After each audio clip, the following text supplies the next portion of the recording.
All systems are go. We haven't gotten Connie and Maddie to reapply yet. We have to ask them to fill out. Okay. Connie, I can solve. I They can- didn't even answer it. I saw I it. can harass them. I'll send them an email. Huh? Send them a text. They respond. I'll send a text. Oh, you did? No, I didn't. Oh. Minutes, Connie did. Okay.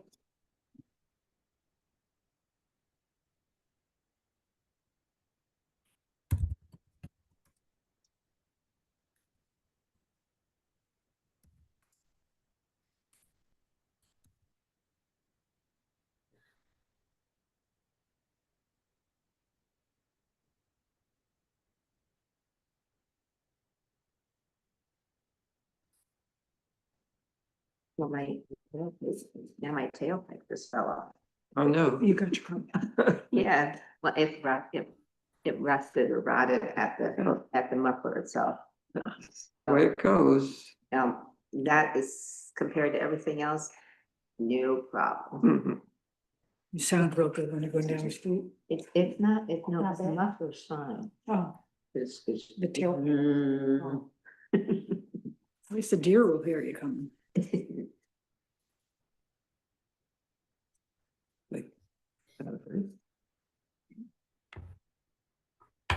Hey, let's call the meeting to order. We do have somebody waiting to be.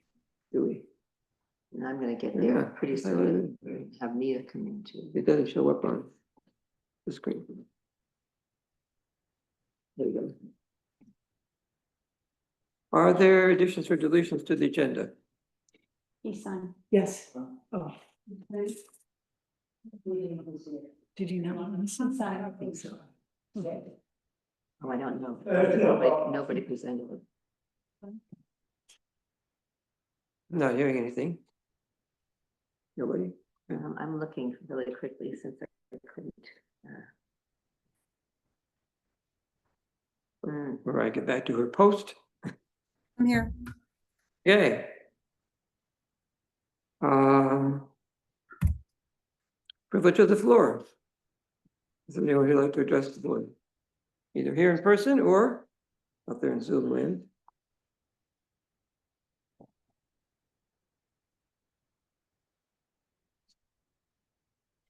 Ted. There we go. Thank you. Two event announcements. There's a wreath making workshop on the 6th, which I believe is Saturday, in the Danby Church, Community Church. Danby Community Park has been having a series of wreath workshops for several years now, with very satisfying attendance, and we hope that anybody who's listening to this will come and join it. Second, there's a community sing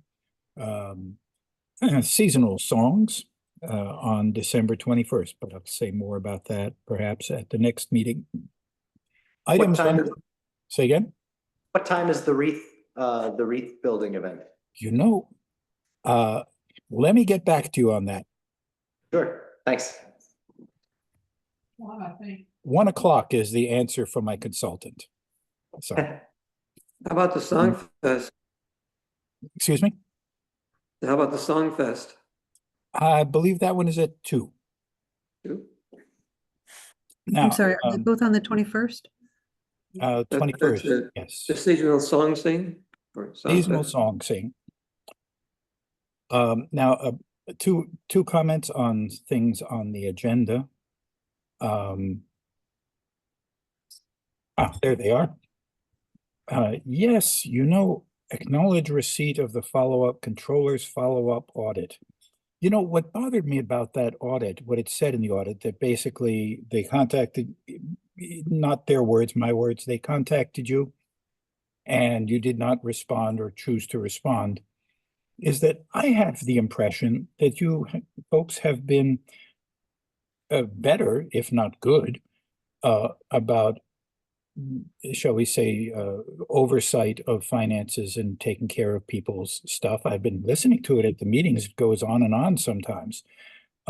So I'm wondering why, if you knew that there was an audit going on, and they were talking to you, you did not provide any response to their questions or any justification for not doing what an outside observer might say you are doing.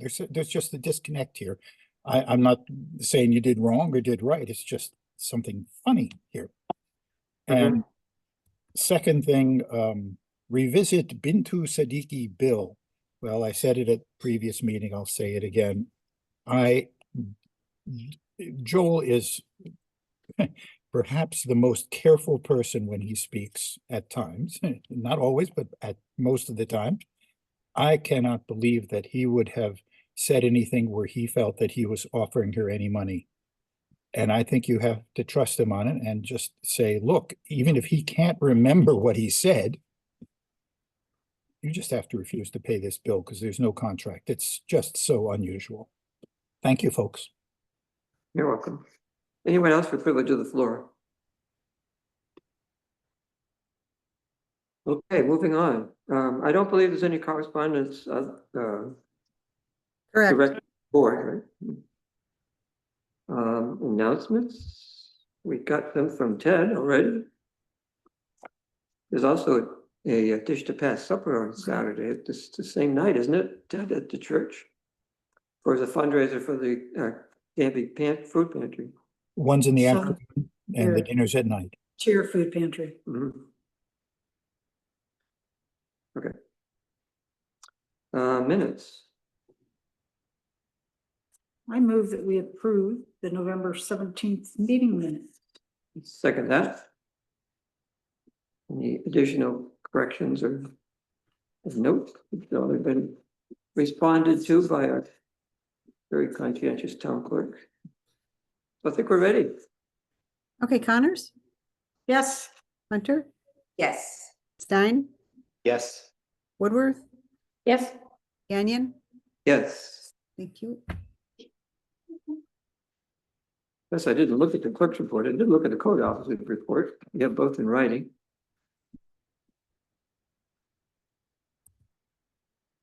Any comments or? No, it's just, I was glad to see that there was some action happening on a couple of the properties. Me too. I was sorry to see that there wasn't a letter to 182 West Miller. Yeah, Sorry to see that. Yeah.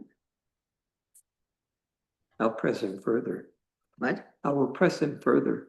Yeah, I have more recent pictures and there's all the things that there's at least a refrigerator, something that looks like a washer, and at least 3 dead cars, all by themselves.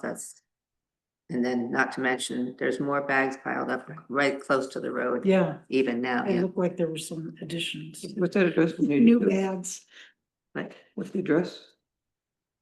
2 dead, What is the address? 182 West 182. Miller. Yes.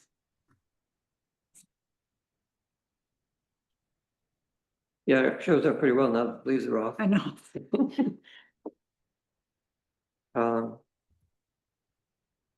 You have our account status Yeah. and then a budget transfer request. I don't have it in front of me, but I move we transfer $800 from deputy supervisor account to the building snow removal account.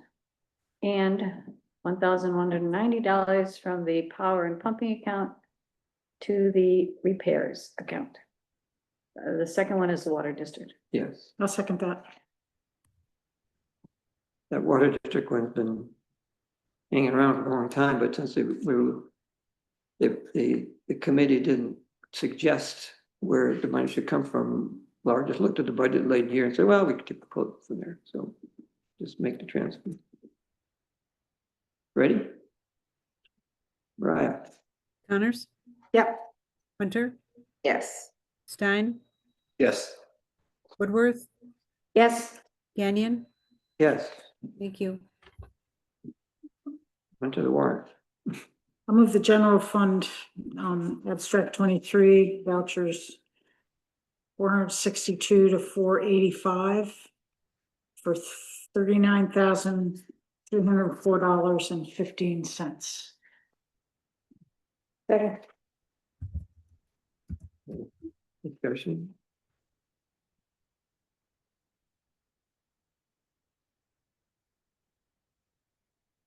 Okay, Brian, Connors, Yes, Hunter, Yes. Stein, Yes.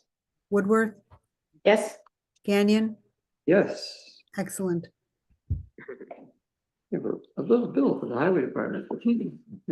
move the highway fund abstract 23 vouchers 227 to 240 for $284,673.11. second, A lot to spend money in the highway department. Some months it's like that. Yeah. This is for, I'm sorry, I didn't mean to interrupt. Yeah, no. Got the it's- paving there's- bill. This is a prepay for our final payment on our trucks. Right, Oh, And a prepay that we have in there for paying our retirement. That's why you're Yes. seeing some larger numbers here. all prudent. yep. Did somebody second that? Yeah. Yes, Pat did. Pat? Any further discussion? Okay, Brian, Connors, Yes, Hunter, Yes.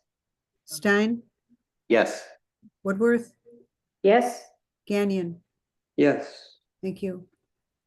Sorry to have chimed in later here, but did you guys see the resolution, pass the resolution? yes, for budget? Okay, yeah. very good. Thank you, guys. I move the West Danby Water District, abstract 23 vouchers 89 through 90 for $169.60. second, It's not the smallest. Mhm. That was easy to review, I must say. Yeah, Comments? Brian, Connors, yes, Hunter, Yep. Stein, Yes. Woodworth, yes, Gannon, yes. excellent. Now, before we go on to business, I didn't have an opportunity to bring it up in the course of things, but I'd like to acknowledge with gratitude the demonstration of superior knowledge and experience that Keith showed by fixing our water issue here at the town hall. he Yeah, did. there was more than one thing wrong, and then he, with his superior knowledge of wells and pumps and pressure tanks, diagnosed the problem as being the pressure tank and replaced it for us. That's cool. Yeah. On the weekend. Oh, That just happened over the weekend recently? Yeah. So that was a timely and expert resolution of the yeah. problem. Yeah. Great. Okay, Great. Greg, hold the chair.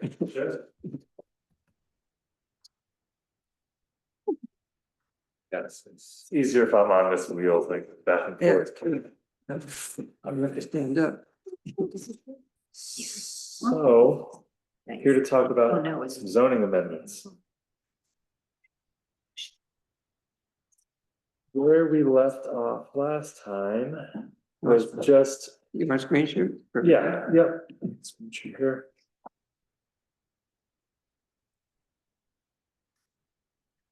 And maybe actually before we start, why don't I screen share where we're talking about? Good idea. Let's start, Right. I like to, orient myself spatially and, for those of you who do as well. When we talk about Central Hamlet and West End Hamlet, where are we exactly talking about? Let's start with some maps here, because these are what the zoning amendments currently are impacting. Would just be these areas. So here we are in Central Danby, and let me zoom in a little bit just to orient everyone. It's a busy map, but it's got some different zoning layers going on. The sort of the north-south road is Danby Road. You'll see Miller Road up to the left and East Miller Road going off to the right. Gunderman, and Hornbrook. And Bald Hill, you know, at the bottom of the screen here. So everything that's in, what we're talking about here Orange. is all the tan orange layers. So this is Danby's zoning map. And there's what's called base zoning layers, and then there's overlay zoning. So the base zoning layers are, if you look to the right on the key, there are all these very heavy colors here. Rural two is this kind of Stippled. yeah, dotted, hatched kind of green. The Danby has 3 overlay zone districts. It's a riparian buffer, a habitat corridor, and aquifer high vulnerability overlay.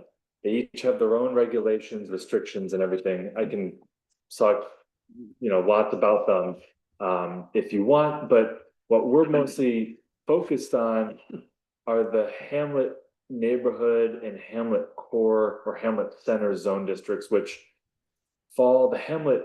Again, it's a little tricky to see with all these overlays going on. Let me see if I can zoom in. Just to orient you, this is the town hall property right here where my mouse is. It's in the hamlet center or hamlet core neighborhood. Buttermilk Creek flows right behind it here. And then, Bald Hill. So the hamlet center is in this area, and then also going north, a few properties north of Hornbrook and Gunderman includes where the Gather is and the fire department and some of the properties across the street. So that's the hamlet center zone districts, and then the tan zoning is this hamlet neighborhood zone. I had some numbers, just let's see. You could show us what the same thing it was, Dan. Yeah, no, I'll do that. I just wanted to. Oops, sorry, too many things are open here. Yeah, and then I'll show you West Danby's map. West Danby's a little bit more central, it looks like. But...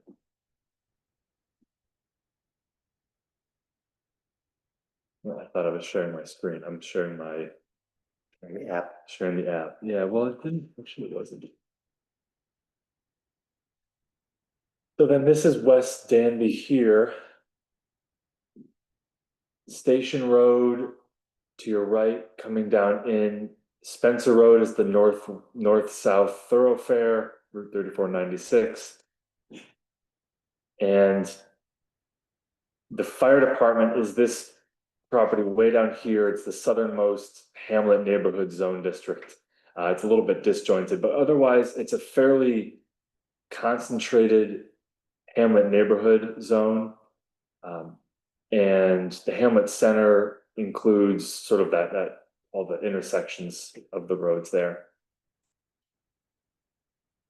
So that's what we're talking about here today in terms of the text amendments for the amendments are just in these 2 areas of town. So in all the tan and orange areas. So I can keep coming back to this map if you want to get a better handle of it. But for now, we'll just sort of jump to the proposed amendments. So could you take it from the top? Sure.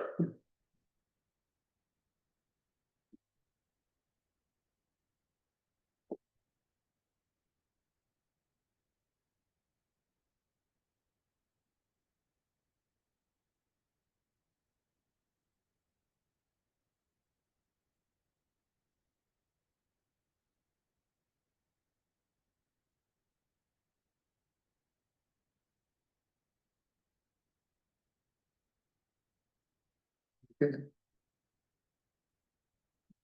All right.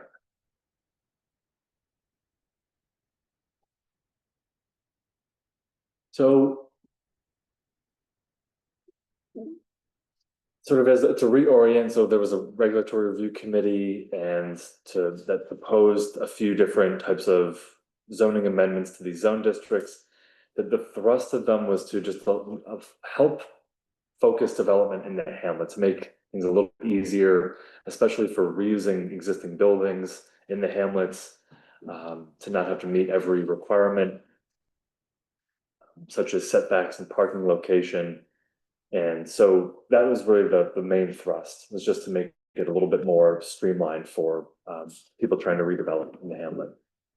So I believe that we went over last time, part of that was requiring vehicle parking for new buildings to not be allowed between the front part of the building and the road, but allowing existing buildings to have parking to the side or to the rear.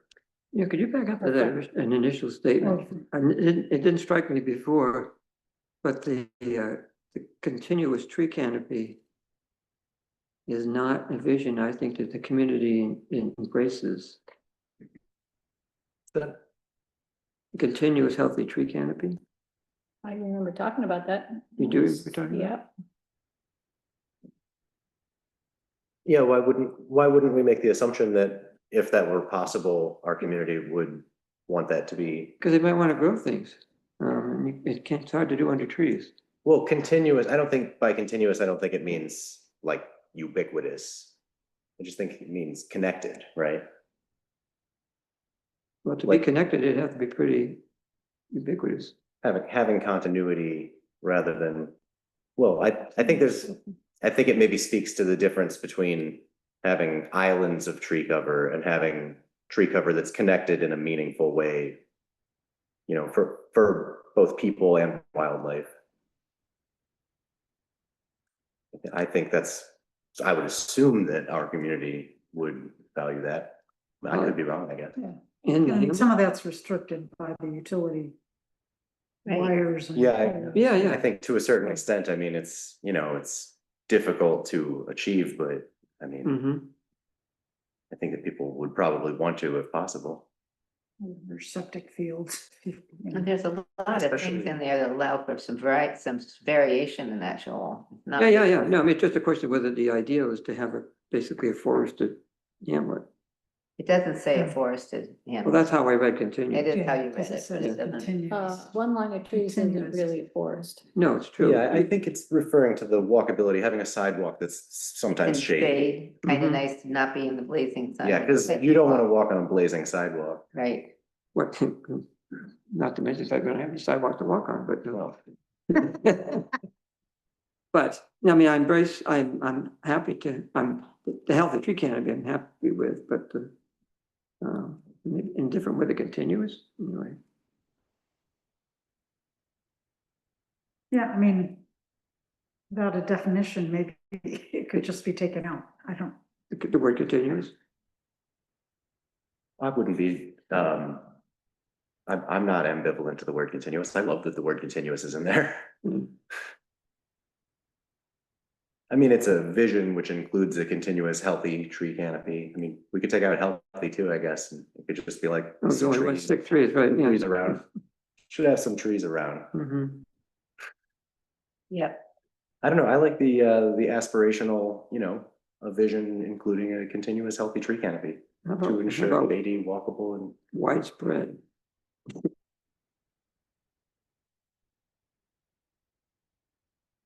Would you use the Widespread word seems continuous clear or? to me. No, this was actually put together by that Jamie Van Nucci, who's a landscape architect, and this didn't come up in the committee's No, I didn't. conversations, Joel, so. Yeah, I'm this just- is true. I'm only just now saying, oh, wow, continue. I feel like the meat of the conversation is in the actual not- it's regulation, not it's there, not in the right. vision statement. Yeah. So I'm not sure quite how to respond, but I You know. think that we got your idea and there's other people have ideas and we can move to the big. Yeah, well, I mean, if we're, yeah, We've been doing this for months, yeah, months. I don't mean to hang us up. It's just that grabbed my eye on the way by. I guess it can stay. Nobody else shares my concern for continuous. Anyway, go ahead. Any questions on the vehicle parking? Just that this is for new construction. Right, So for new construction, yeah, we would still not permit, between the facade and the road. right. Right. A possible typo in there. The first sentence in 3 says such necessary uses. I think you might mean accessory uses. Yeah, Leslie brought that up to me actually too. 'Cause yeah, that might have been from the last update. Yeah. You know, but I think it could go either way. I mean, such necessary uses as are customarily incidental is essentially describing an accessory use.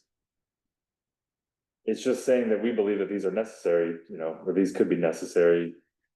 It could go either way, but if other, Because it could I be would hardly necessary, say that a home occupation is but it's necessary necessary. to being residents. Yeah, that makes sense. Well, I'd change it. huh? I think, change it, Yeah. with two, okay? do I hear a third for changing it Which, to what accept? asking, but there What was a lot of conversation. Leslie brought this up to me a couple weeks ago and I forgot about it. So right here. It says Necessary. accessory uses permitted by right, such necessary It's just a uses typo. as are customary incidental. And Leslie brought up, maybe this was supposed to be the word accessory, such accessory uses as are customary incidental, so Yeah. I, It's not enough, there's nothing Nobody- I don't hear necessary. anybody Fine to change it to accessory. No, okay, I agree. I actually think that it would be nice that things are, But be somebody, nice if we didn't have things all fully uncovered all over the place, but accessories would cover, Yeah. that would be the basic word, but yeah. some of these things are definitely not necessary. Well, one could say. They may be desirable, but I can see, it. If you want your lawnmower to survive, you better cover it up. yeah, sure. That's necessary. Okay, good. So- I'm just picky, I'm sorry, that was just a snide thing to say. the next one down is oh, so Keith like to join here. Joel, if you wanna. Yes. Here. So the next one down is by far the biggest change in terms of the allowed uses, so again, as a refresher of what zoning does, zoning just separates out uses that are allowed in certain areas of town. So currently, these 4 use categories, A, B, C, and D, are all allowed in the Hamlet neighborhood zone on corner lots only. So to think about that tan image of, you know, Miller down to Michigan Hollow and, you know, West Danby, all those corner lots. These uses are only allowed on corner lots. And the proposal is to allow them on Danby Road, not only corner lots. But don't be within the district. That's what you But just said. only within the district, right? So what district are we in here? It's Hamlet neighborhood? Hamlet neighborhood, and it doesn't affect West Danby because it's just talking about Danby Road. Yes. Yeah. The thought was that West Danby, Spencer Road is a little bit more windy, has less sight visibility, so maybe not having as many intense uses as these on the main road would be preferable to keep them only allowed on corner lots. We should get a variance. You can't widen that road either because there's properties and houses right up on, Well, so you can't make it. It would be difficult because of the topography, even when they Right. widened it a little bit, it was, took a The point- lot. The point I'm making is that it's not very conducive to a lot of in and out traffic on a dangerous road that can't be Mhm. widened, has no parking. Mhm. So. think I would it's- point out that it's a the church safety over there, the issue. Baptist church is actually outside the neighborhood zone.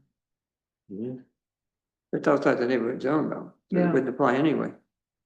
You mean down in West Danby, Yeah, right? Yeah. But we're just talking, this is just up here in Yeah. central Hamlet. But you were thinking why they wouldn't do it over there too. right, yeah. The change in terms of numbers is that right now there are 7 properties on corners here in central Danby. So 7 properties are allowed to have these uses. If this change is put in, it would increase to 62. The 62 properties on the main road? Outside the core? No, Yes. oh, out in the Hamlet. Anywhere. Hamlet. To core and Hamlet neighborhood. Well, no, but what, this is only adding Hamlet 96B. neighborhood. Yeah. What? 62. Can you go back to the map for a second? Hard to believe that many properties number. In the neighborhood zone, not in the core. On 96B. Well, it includes those in the core too. No, it No, it's doesn't. just the- We're- just the This is Hamlet Hamlet neighborhood. neighborhood. It's already allowed in the core. Oh, all right, so just Yeah. adding those, okay. Yeah, Yeah, that Oh, makes sorry, perfectly Todd, good I'm sense.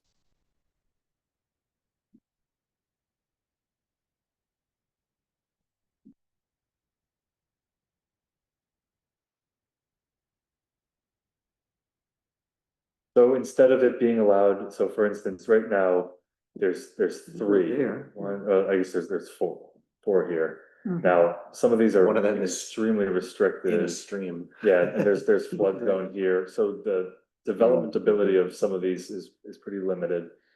So instead it would be, allowing it on Yeah. all properties fronting onto Danby Road. I still don't think we. It's a lot more properties. Do That's it. good. But I don't see 62.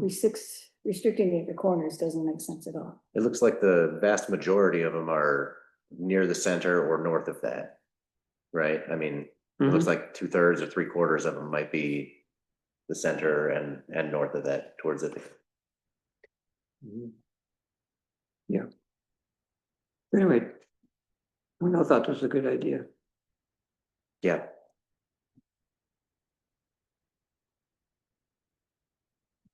Okay,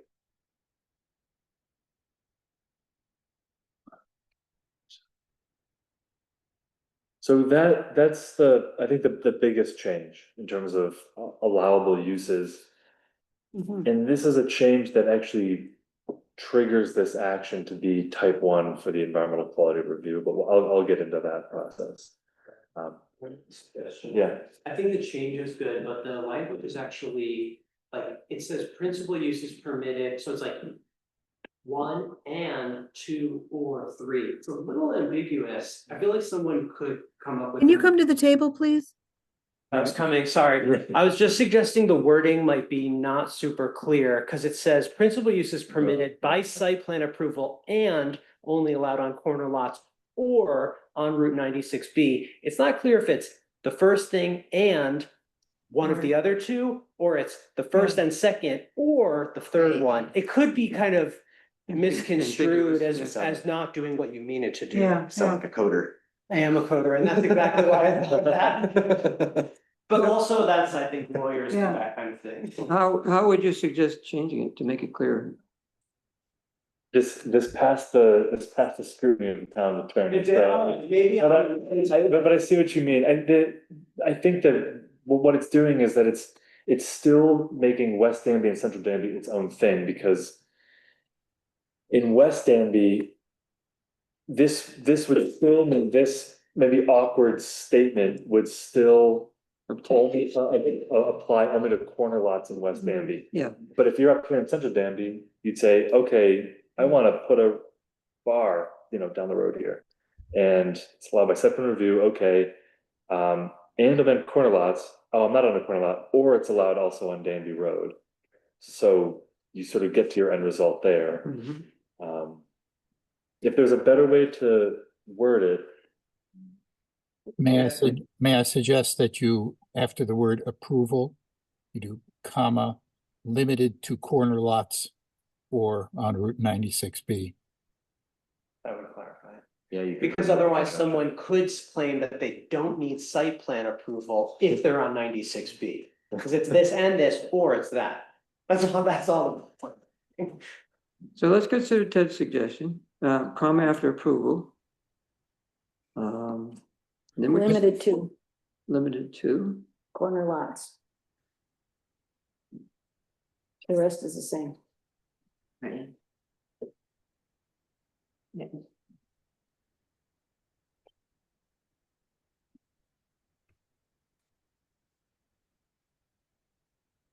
all right, thanks, Ted. yeah, it My works. pleasure. Okay, So moving on down, this one again, so then we're going back into sort of dimensional requirements. Mhm. And I was trying to explain this idea of a build to zone.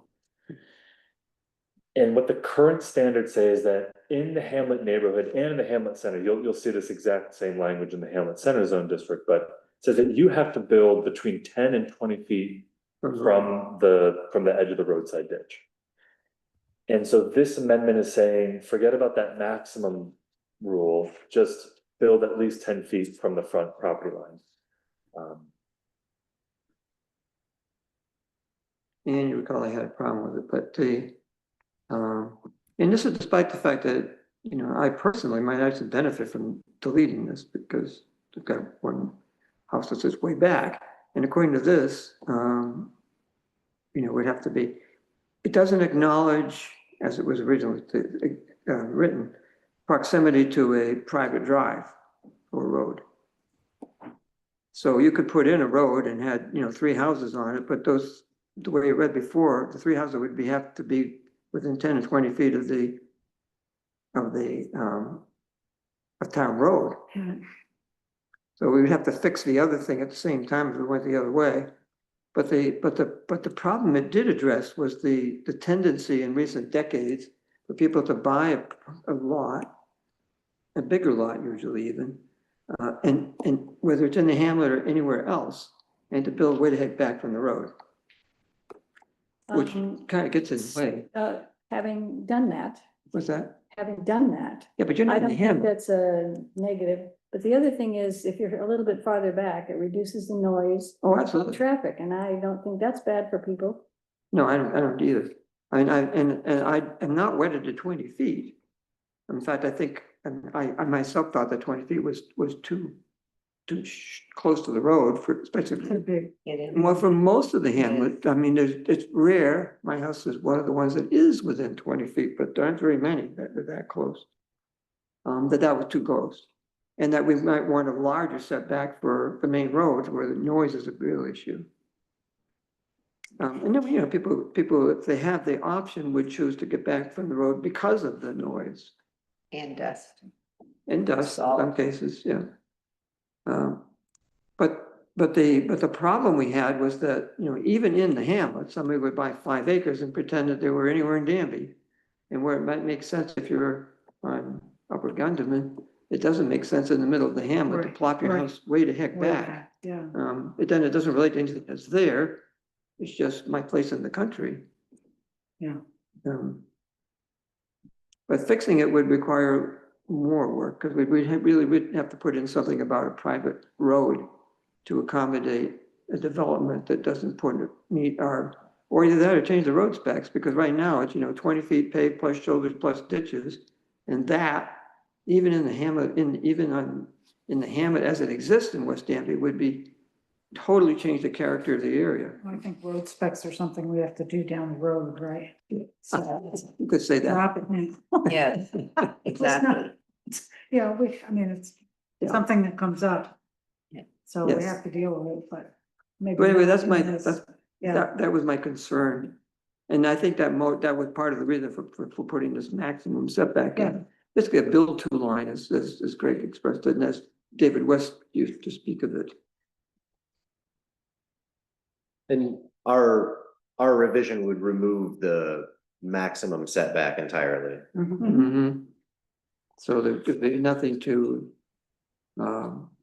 inhibit the continuation of the recent pattern, which has been driven by the fact that, you know, basically the easy transportation by cars, and the fact you can follow along driveways and stuff. In the old days, people would know, okay, as close to the road as possible, so as This is to, really old days, yeah, like. before I was born.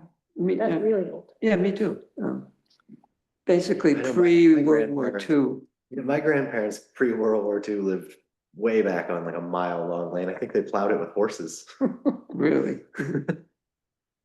So it's possibly, You don't As see it written- with, As written, folks, you're removing a point of reference from the front yard setback. So would you want to mention the road edge or the road ditch? Or would you allow people to build within the road itself? because the property line is sometimes in the middle of the road. Well, yeah, the property line is up, enough of the time in the middle of the road. Yeah. Just saying is all. Well, do we define front yard elsewhere? Yeah, it is. Because we got front yard, side yard, rear yard. Right. So front yard is the one that is sticky because, as you know, you don't know. A lot of our roads are user roads and the width of the right of way is a variable. And consequently, the edge of the road is a variable as well. Things we want to put in definitions. or- One thing that would be uniform would be if we went from the middle of the road. So the front yard is an open, unoccupied space between the front building line and the right of way line of the street and extending the full width of the lot. So the right of way line is a variable though. Is variable, right? There actually is merit in keeping in a actual physical, tangible, edge of pavement, edge of, Mm-hmm. hard path. Because property lines can go to the middle of the road or like actually out here, property line is often 40 feet back from the edge of pavement because of the wide right of way. Right. But there's a little bit of a conflict there in terms of somebody wouldn't be able to build in the right In of the way right of way. of the state. But the So we could state, just take out the, and 20 feet maximum, and then keep the measured part, because that's what. Yeah, Just keep that- that part.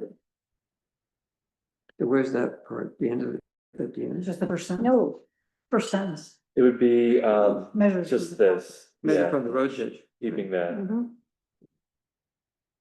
I will say.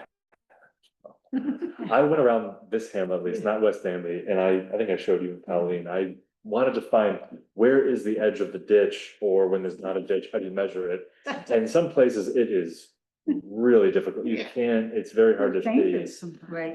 I think actually Ditch by a hand. better measurement might just be from edge of pavement, One's- because all the roads in the hamlets aren't paved. Okay, Well, That might, if we're gonna, except for the private drives.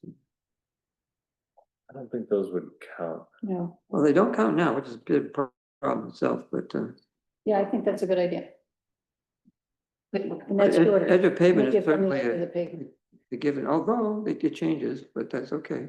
Well, where there are ditches, there's culverts, and usually that also helps delineate where But, the. but the thing, if we put only that in, then No, I it didn't doesn't count say, when they're I not didn't ditches. say anything about them. But there's always a pavement, so that eliminates two, There's always a pavement, there are, Oh, yeah, in in the the, ham- in the. in the hamlet. Danby, in the hamlet, I mean, on the main drag. Yeah. yeah. Well, no, not just on the main drag, on the side roads too. Hamlet's neighborhood. All of the roads within the hamlets are Gotcha. paved. Yeah, Gotcha. Yeah. Yeah.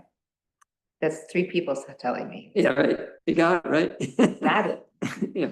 so I think from the edge of the pavement does make it Is simple. that something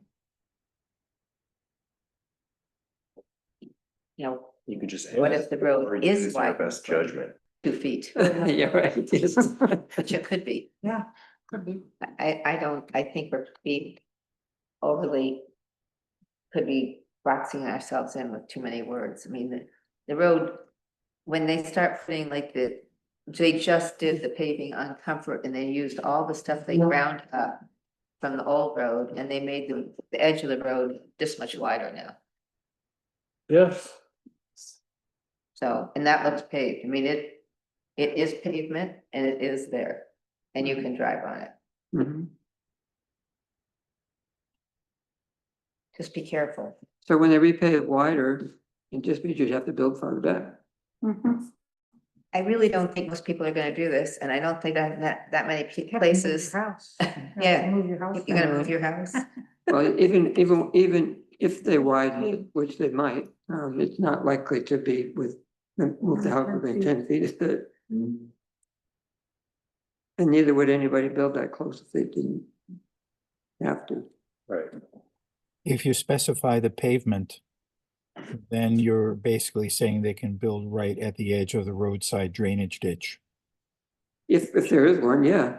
If they want to, but also if their property line, sometimes people's property line is set back a little bit further. They would have to be on the property. They couldn't be in any other right of way. Yes. True. Hmm.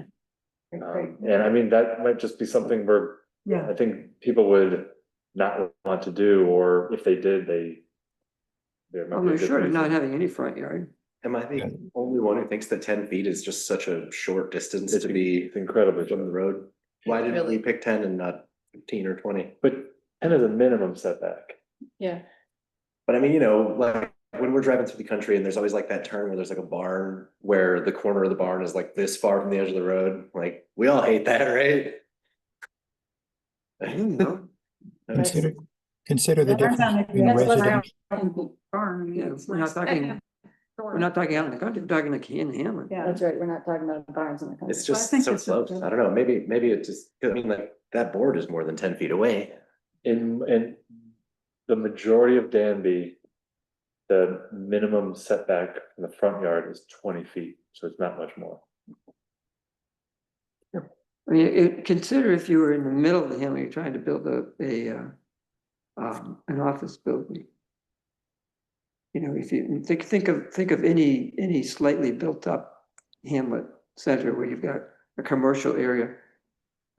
You've got buildings that are there, then there's a sidewalk, and then there's the road, Yeah. so it could be within 10 feet. Now that you mention it, it seems like Looking in the back. Yeah, right. if you're hoping to get a sidewalk in between there and a ditch and some like electrical poles, it seems like if your office building's 10 feet, you can't squeeze a sidewalk between there and, Not if you're gonna get a ditch, but I don't think we should be having ditches in the middle of the hamlet.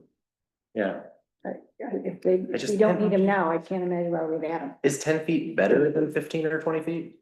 It's minimum. It's, Right. I mean, Is it like better all to of have this, them there's just 10 feet? trade-offs, there's just trade-offs for everything, so.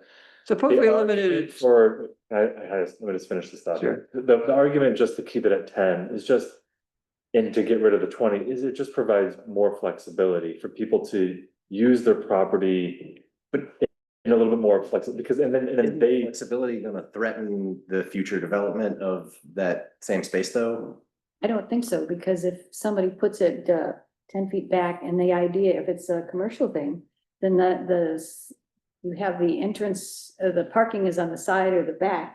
yeah, And people can easily get to the front and they don't have to go walk a very far way back.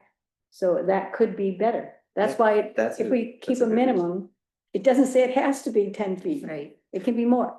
I just wonder if that would feel super close to the road if you were driving by or if you were, like, I don't know. It would, you're on, it totally would if it was the only thing, like you said, when there's that Yeah. barn that's just oddly, I mean, I can think of one in Danby, and it's, down Michigan Hollow, what's the road? I don't know, there's a barn really close near Myers Gardens or Right. something, right, and that Can't barn's see right if there. there's somebody coming around. Yeah. But it would feel weird if it's out of place, but again, to Joel's point, it isn't a hamlet, the idea is to just encourage buildings to become closer to the road. It might take generations for that to happen. it's not a Realistically, new building. that's, If something were 10 feet from the road going around a curve on the side that could block line of sight, if it was 40 miles an hour, that could be, but that might be getting at a different issue, Yeah. which is road speed. And that road speeds are dictated by how, they're not dictated by design, they're dictated, it's a backwards mentality of, let's set this road speed at this and then design it to that, instead of, let's design it in a way that's slowing down. I mean, maybe that road speed should be way less. If buildings are closer, it should be less. yeah, I suppose, yeah, if there were a building there, maybe it would be time to lower the speed limit. All right, yeah, I mean, I like the idea that, it's not as far to walk from the road if it's 10 feet, but I just But in just interest of wouldn't want like walkability, a car to come through the front window either, Zach, But it doesn't have to be 10 feet. Just- Right. Yeah. Yeah. I mean, I think Greg brought up a great thing it's also, you have to factor in the right of way. So you said on average properties have about 20. You have a big right of. Oh, and mine's 60 from the center of the road into the property. It's like 60 something feet. 120-foot wide way. It's 40. I can't remember the exact number. There's No, a it post changes. in my front yard. It's 40 odd feet in, and that's where our property Yeah. line starts. Yeah. So your 10 feet is really probably more like 30 feet. So you would say that it's like, it's 10 feet in places where it makes sense that it would be 10 feet, but in a lot of other places, it wouldn't actually be 10 feet. Yeah. Right, a Right. lot of places it wouldn't, because just keeping people on their property would move them much further than 10 feet from the edge of pavement. Well, arguably, most properties we should be to the middle of the road, but the state highway is an exception. The state actually took and said our right of way is whatever it is, but they own it in fee, unlike the other roads where they're user. Mhm. So it's clearly defined on the main highway where the right of way is and how wide it is. As it is not on the county roads and the town roads, unless they're deeded to the town in the subdivisions, which we've got a few of those. So, the upshot, you don't want to deal with the maximum. No, Yeah, I also haven't really been convinced, that there's a big downside to long setbacks. Well, I mean, I could see how it's played out in Weston. We've had several You've got a lot, you've got houses. houses go way the hell back. You've also got them 6 feet from the road. Yeah, but not recently. No, they're old ones. Yeah. But we're talking about, somebody building new here. Yeah. The new ones that have been built, for the most part, way back. So I don't hear a lot of other discussion on No. the 20-foot maximum. Okay, so, all right. Keep moving on.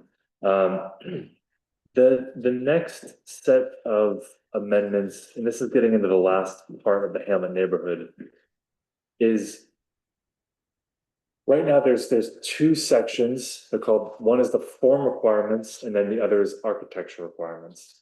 The proposal is just to combine them, form and architecture requirements, and just have this statement here that all new buildings and uses that require site plan review, again, in the Hamlet neighborhood, must comply with Appendix 2 Commercial and Hamlet Design Guidelines. So actually, this last sentence really doesn't need to be in there. That's not really enforceable, and I think it was, Yeah, but yeah. the whole point is that there were form requirements that are all this deleted bunch here. They all got moved or proposed to be moved to the design guidelines. And they would only be enforced during site plan review in the Hamlet Neighborhood Zone District. This got brought up because people trying to build single-family homes or two-family homes in the hamlet weren't exempt from these requirements, and some of them were just proving very difficult. In fact, people pulled out of sales, and I had some very difficult conversations with people who wanted to purchase a manufactured home, and I said, you won't be able to meet these form requirements. And that, as somebody who's building a house and about to live here, I'll just say personally that breaks my heart that I had to tell somebody they couldn't, they wouldn't be able to meet these requirements just to build their first home here in Danby, and they, went somewhere else. So this came up as a little bit of backstory was, well, maybe do we exempt single family and two family homes from these requirements? But where it landed was, well, why not just, rather than pick and choose which requirements are going to be exempt and which aren't, why not just move them all into the design guidelines and just say anything that goes to the site plan review process with the planning board, they're going to be required to meet these guidelines.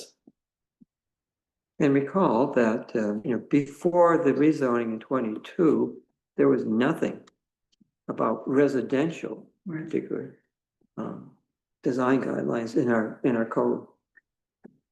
So by moving them from the one place to the other, it would become more of a guideline rather than like a hard fast rule? Correct. Yeah, which there's some trade-offs to that too. So I couldn't, as an administrator for the town, just apply the design guidelines and say they must meet these. I can encourage people to try to meet the design guidelines, but I can't require them to meet them. Whereas the planning board, just by nature of what they do, they have a little bit more discretionary push and pull on projects, and they're able to apply design guidelines appropriately. Is there any chance that it could be abused, like in a There's always a chance. circumstance? Well, I guess I mean a circumstance where, you know, in the future, whole new staff, different people, someone has a preference for who gets to move in and who doesn't, and applies these guidelines in a way that's, you know, not. But you're looking at the planning board as a whole, making these decisions. So, you know, the probability that any one It would, person is it would going have to to. be a whole group of people with like a bias, Yeah, exactly. Which we're always, like a shared bias. yeah, Mhm. we're always, you know, beating in and training ourselves on the planning board, and just staff planners that you have to look at, not who the owner or operator is, but what is the use? What is the design? What is the infrastructure going in? It's not about who owns it or who operates it. It's about what is being proposed and then the site characteristics. So that's a very large, complex question I think you're posing, and just how to head that off is just to review everybody, you know, justice is blind, kind of just make sure you're treating everyone fairly in the process. There's always a potential for abuse, but it's But not very big. the whole, It's heartbreaking that you said you had to like turn people away because they wouldn't be able to meet, you know, architectural and form. Well, For their the first- form requirement that was problematic was the slope of the roof, right? Yeah. it was everything. It was a lot of these. I mean, the way I left it was, and I have to say this a lot, but it's just, I will not be able to approve what you're proposing myself. I cannot do that. If you want to seek a variance for a fee and application and public hearing and go through that, you can try your hand at that. It's not guaranteed. I'm not even supposed to give them any indication that it could be approved, even though I really wanted to say, hey, yeah, you'll probably be fine, but I can't say that. So That would be the current situation, is that you would have to encourage them, or you'd have to offer them the opportunity to apply for a variance. Correct. Whereas if this were to be moved into the guidelines, it would be more about having a discussion with the planning board, rather If site plan. If site plan review is required, so Site. typically, unless there's some other triggering mechanism. For instance, if somebody's building within 50 feet of a perennial stream here in the hamlet, like if somebody wanted to build within 50 feet of Buttermilk Creek, they just wanted to build their single family home, that would require a site plan review by the planning board. That would then require them to go through these design guidelines. Hopefully they'd be encouraged through that prospect to just move their building more than 50 feet out of that buffer.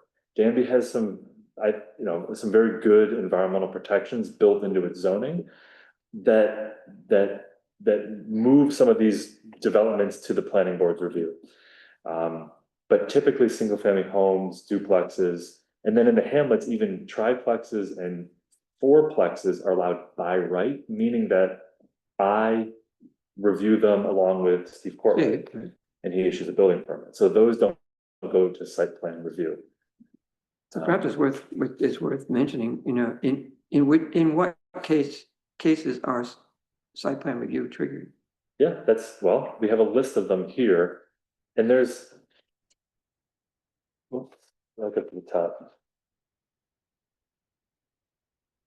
All of these require site plan review.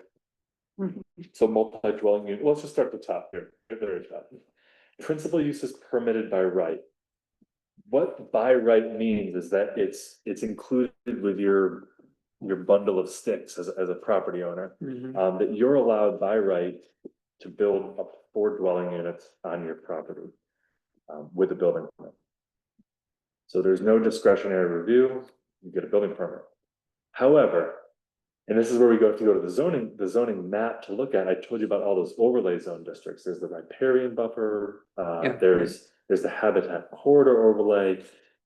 There's certain regulations in those overlays that says if you do X, you need to go to site plan review with the planning board. So for instance, in the habitat corridor overlay, which maybe you even might have, maybe your property is part of that too, but you already had a house there. It says that any new impervious surface has to go to the planning board. So even if somebody was building a 10 by 20 foot shed, they would have to go to the planning board, and the planning board would review it for environmental impacts and such. So that's a little bit of a just as by way of example, saying that even though things are permitted by right, if there's other things that trigger a review by the planning board, then it would go to the planning board for review. So accessory use is permitted by right. Again, these things are allowed just with a building permit application, unless there's some other environmental reason that they have to go to the planning board. And then you get down when it says by site plan approval, that means that it goes to the planning board. So site plan by the planning board. Subject to the adopted design guidelines. Oh, and I think Leslie, you said I should capitalize these, right? I forgot, you gave me some notes earlier. So then these uses would be large enough that Danby said, we want these to go to the planning board for review. So multi-dwelling units of 5 units or more, libraries, fire stations, childcare centers, community centers, and schools. So Residential care. essentially any residential buildings are pretty much exempt from site plan review. But, well, 5 or more. Yes, well, Yeah. unless it's a rather large multi-residential building. Right.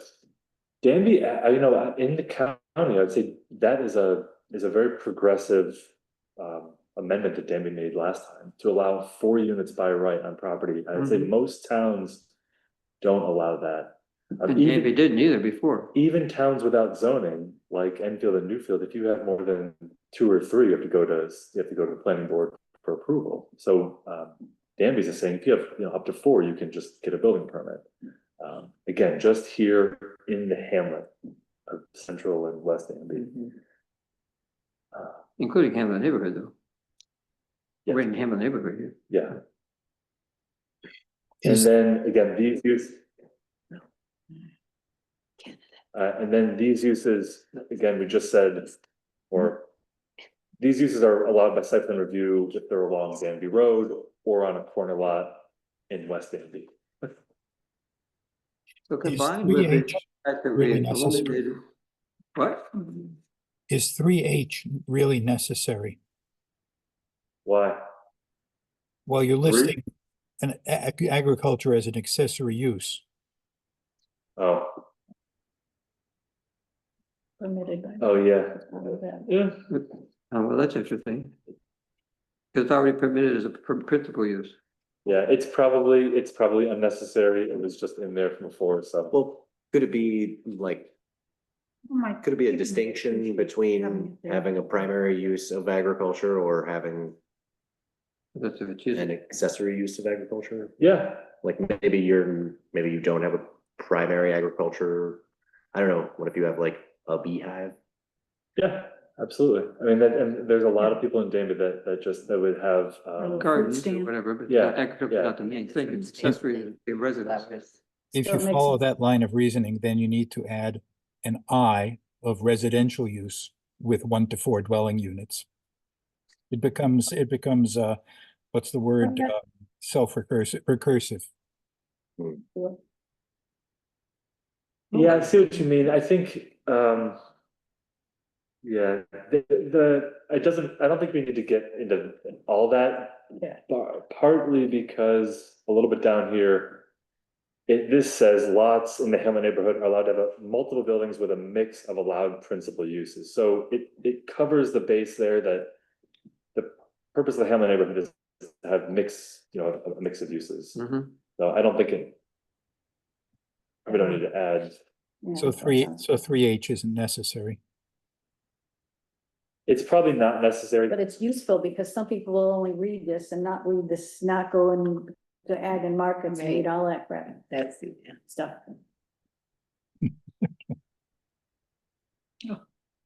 It's up to the board if you want to remove it or not. I think I'd leave. I mean, I I'd think leave it. people would appreciate Leave it. seeing it in there. Yeah. Somebody who wants to have a, you know, a garden. stand to sell flowers that they grow in their garden. Leave it. I don't think it causes a problem to have it in both, does No, it? I no, don't either. It doesn't, Yeah. but to Ted's point, it's probably unnecessary to have it, doesn't. Want to go either way.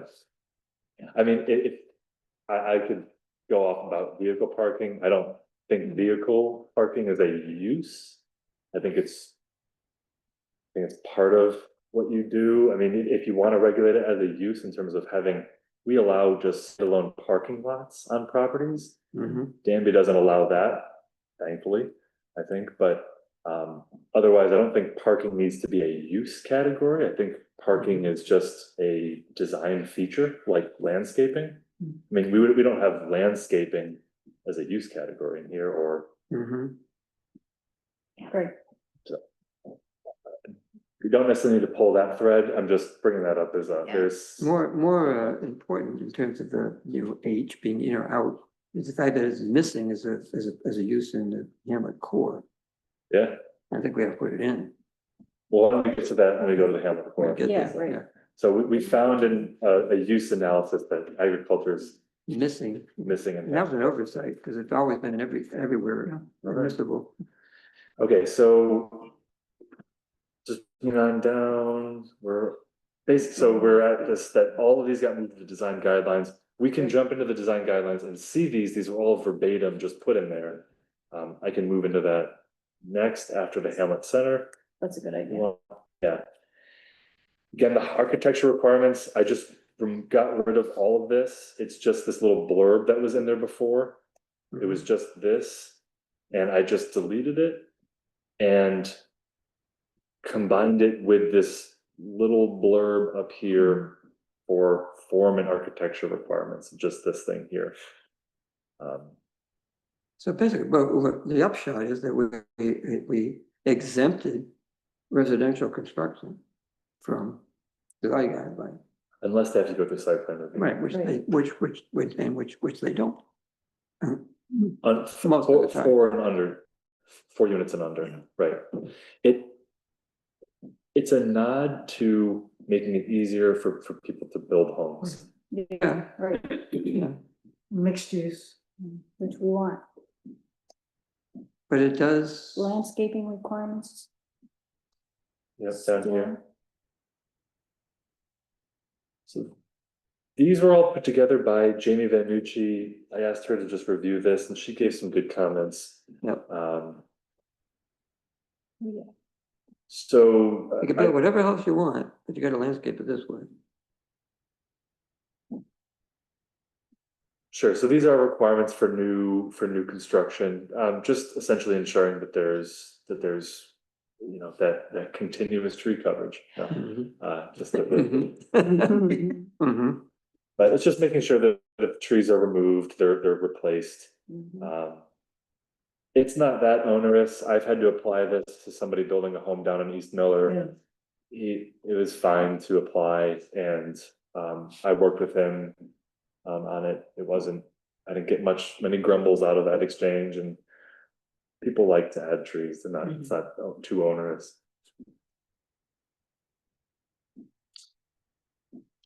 I do have this is a little bit of a note. There was a list I'm gonna try to put together, but before adoption, I'll make sure to remove that. It's just a suggested list anyway. Yeah. Where does our suggested list come from?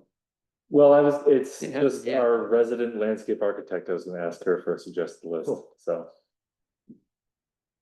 Remove this standard out of the idea that it's just really not enforceable. Which one? Just to the maximum extent possible, stormwater treatment should include low impact development practices and should feature the movement of water. I believe this got relocated to the design guidelines, yes. So it's still there. It's still there, yeah, for site plan review. Why shouldn't the trees be in the design guidelines too? There are landscaping requirements or landscaping guidelines. We took all the stuff about houses and just said, put them in design guidelines where they're now suggestions. No, they're not just about houses, they're about form for all buildings. And this Yeah. doesn't apply to only those with site plan review. This applies to everything. There's a big. Yes, difference. exactly. This applies to everything. That's why that should stay What there. I'm asking, well, I mean, that's not an argument for why, it's an argument that I would bring to bear to say, why should we? If we're not, if on the one hand, we're saying for residences, everything is a suggestion, why should we, when it comes to landscaping, to say, these are requirements? Yeah, no, it's As not, opposed to, they should be, as opposed to having to be suggestions for that too. You know, they're guidelines and suggestions, here's what we'd like to see, but as opposed to saying, in this instance, you're required. Well, some requirements I think are important things about, especially, making sure it doesn't, get in the way of lines. And, coordinating with utilities, all that applies all the time. Yeah, but it doesn't address that anyway. well, Joel, can I It say, does. you're right in that. Well, first, I'm not, and that really matters, I'm not opposed if these would be relocated to design guidelines. I don't think it ever just got brought up on the committee, there was just, we asked Jamie to review Mhm. these and she made suggestions, and I think the committee said, great, they look good. But the conversation didn't go, well, should we move these into the, design guidelines so that we don't require, say, somebody building a single family home, they have to meet all these requirements. So I don't think it's a bad, Right. I think it's worth considering that maybe somebody just building a home here in the hamlet doesn't need to meet requirement, Unless they have to go through site plan review. right? Right. Yeah, so that makes sense. We have it here. Well, it does to me. Makes sense to move these things also to a recommended, to move them to the design guidelines rather than having be requirements. Well, so then people who are building stuff that doesn't have to meet the design guidelines wouldn't have to deal with this. Right, Do just you as they wanna- don't with their houses. How about? We already exempted the houses and said, these are all suggestions now for your houses, which to make it easier for people to build their houses. It would make it even easier, they didn't have to comply with all of these landscaping requirements if those two were suggestions and not requirements. I mean, it looks complicated, but I don't think it's as complicated as it looks. Do you want, Make sure we have trees. here's a proposal, here's a thought, what if it's just adding an exemption clause here? All, up to 4 units is exempt from this requirement. Well, But do we want that? Well, I'm just bringing that up as I don't think so. Why not? continuous, all new buildings Yeah. except single family Canopy. home and duplex. I know. You don't want to encourage large swaths of grass yards for no Yeah. reason, right? I mean. yeah, Well- Trees that could fall on the road, which is why it said they have to be healthy. All of those things are important for everybody, not just by unit apartment complexes.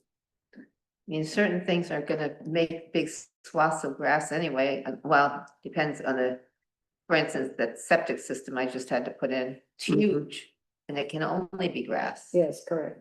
So, Right, I guess the question I had was, how many trees are we talking about? Like, what is the density, the way it's written? I saw there was some specific, My tree for 30 feet of road frontage, where is it there? right name. Yeah, 1 tree for every 30 feet of road frontage, but it doesn't say how far from the road those have to be. So this is for the whole property or? Yeah, for the No, for the front yard, so it's just whatever, between the building and the road. So if you were So 10 if you- feet so from the if you- road, how would you pull that off? We can be pretty flexible. But more problematically, if you're 150 feet from the road, you have to populate your whole front yard with trees. Well, no, I would think it's the opposite of that. If you're 150 feet from the road, you've got all the space in the world to put down the 3 trees you need to put Trees, down. Yeah. Here's how I did this, to that point, this is just giving us a quantity of trees. It doesn't actually say that they have to be planted I mean, it does say planting of front yard trees. I believe the person on East Miller also had this where there was some utility lines going through. Yeah, never mind. And I was okay with two of the trees being located just on the side of the house. I said, as long as we just meet this, you have 200 feet of road frontage. So he was required about, I think, 7 trees. And I credited him 2 or 3 trees that were existing that nice, like hadn't hacked to death. So he had, he had to put in a few more trees, and a couple of them went up front, and a couple of them went on the side. And I just felt that in total, we're getting what the requirement is asking for, and he's putting those trees on site. I guess it comes down to me to, what do we value about these trees? Why do we want there to be trees here? Is it because we want them in front of the house so that it's nice to look at, or is it because they're full of birds and bugs and it's like where life comes from? Maybe both. You know, like if they're on the side of the house or behind the house or in front of the house, like that doesn't really matter as much to me. I mean, I guess it's nice to see trees in front of the house because it's nice to see.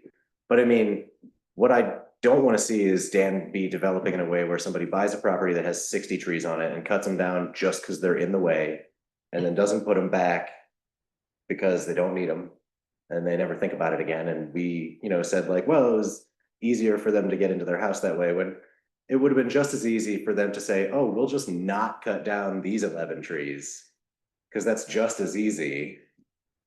And then never think about it again. And now they've got a hammock and everything's still the same and nobody's complaining, but like there's 15 more trees. I don't know. And if they were in the back of the yard, like what's that to me? I'm not trying to tell people where to put the trees. I don't want a new property to be purchased and then, a combined like 3,000 years of growth just be removed and then not replaced at all. I don't know. Yeah, If that's a good point. there was a way to get people before they cut them down to think, oh, I have to pick like 6 of these. Maybe they pick the 6 oldest ones. They're like, this is a good climbing tree. I'll have kids someday. And they don't cut down the old tree because they like, technically weren't allowed to, or had to pick a few, I don't know. Well, and they have to be big That's a good trees if thought. they're gonna leave them, but. Yeah, my concern with the trees was more that, looking at it from the perspective of the solar. You're talking about front yard trees. If you're on the north side of the road, you're between you and the sun. Be a disaster. Well, that's the thing, It would be real trouble to generate This solar. planting is exempt, for a couple different reasons. Yeah. I'd be perfectly happy exempting the front yard part of it and just saying Yeah. keep some trees, because I mean, yeah, exactly what you said. I have some trouble with my solar because I have trees that I don't want to cut down on the south side of my house. And so, it interrupts my solar production. So yeah, I mean, if somebody were able to preserve trees behind their house instead of in front. We could get rid of we could get rid of anywhere it says front yard. Yeah, And just, if, yeah, again, getting at this numeric, that 1 yard, 1 tree, For every for every 30 feet of road frontage, it still creates a numeric thing that we can just measure easily. yeah. And you get rid of front yard, the planting of trees. I like that idea. How many tree planting? Somewhere. That in the way it property. just says, you still have to have 7 trees, but why don't you, it's maybe Right. Spread them around. try to put them in the front yard and, but put them all over the place if you want. Squirrels need them. Right, Thoughts on I could buy that. Can we Yeah. just take out front yard? Yeah, Catherine? Okay. Good? Yeah.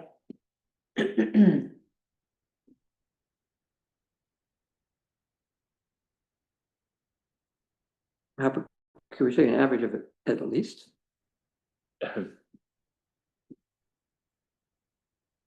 Or just take out the average? Have at least 1 tree for every 30 feet of road frontage. Oh yeah, what does it have average? I'm not sure. Take out the It average. seems like average isn't what we even want. Yeah, I No, hear 2. at least. yeah, It's, Yeah, we want at least 1 for every 30 feet.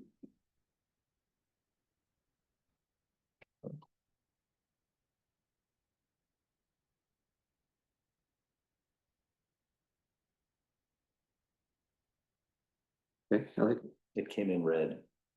mhm. I'm not sure. Well, at least, let's have at least one. Tree for every 30. This is only in the hamlet. Yeah, Yeah. Well, yeah, we're in Hamlet neighborhood right now, Hamlet, yeah, but it's also true for the Hamlet well, core. Yeah. I think just to be the devil's advocate, we're not making it so that people could just say, forget trees on more than we were, are we? no, that's what Tyler brings No, up, it's is just that, where. Yeah, It's like. yeah, it's Yeah. still supporting. Same number of You were trees. requiring trees, but just making, it's not More forced to flexibility be in the placement. front yard. I do Because, see what you're saying though, Catherine, like it's a possibility that maybe this change would cause there to be fewer trees in the hamlet. right, Why would it? I mean, It's it's still just saying you have to have at least 3. Numbers, it just doesn't have to be in front of the house. Well, it's like I guess the truth is though, it's like if you're forcing them to be in front of the house, like kind of forcing it in, like the inconvenience of it. Each tree that we're talking about being lost because of the change are trees that people would probably really want to get rid of. Not just like, I think that we could probably protect a lot of trees that people sort of like weren't really thinking about and just cut down out of like convenience. When if they were trying to achieve these goals, they'd be like, oh, actually, there's actually like 3 or 4 good trees here that I'd like to keep.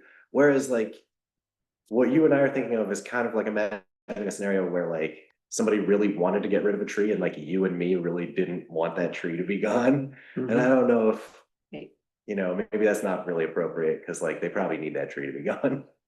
Well, if recently people have been taking advantage of NYSEG's willingness to take out trees that they might otherwise keep because of the expense of removing them.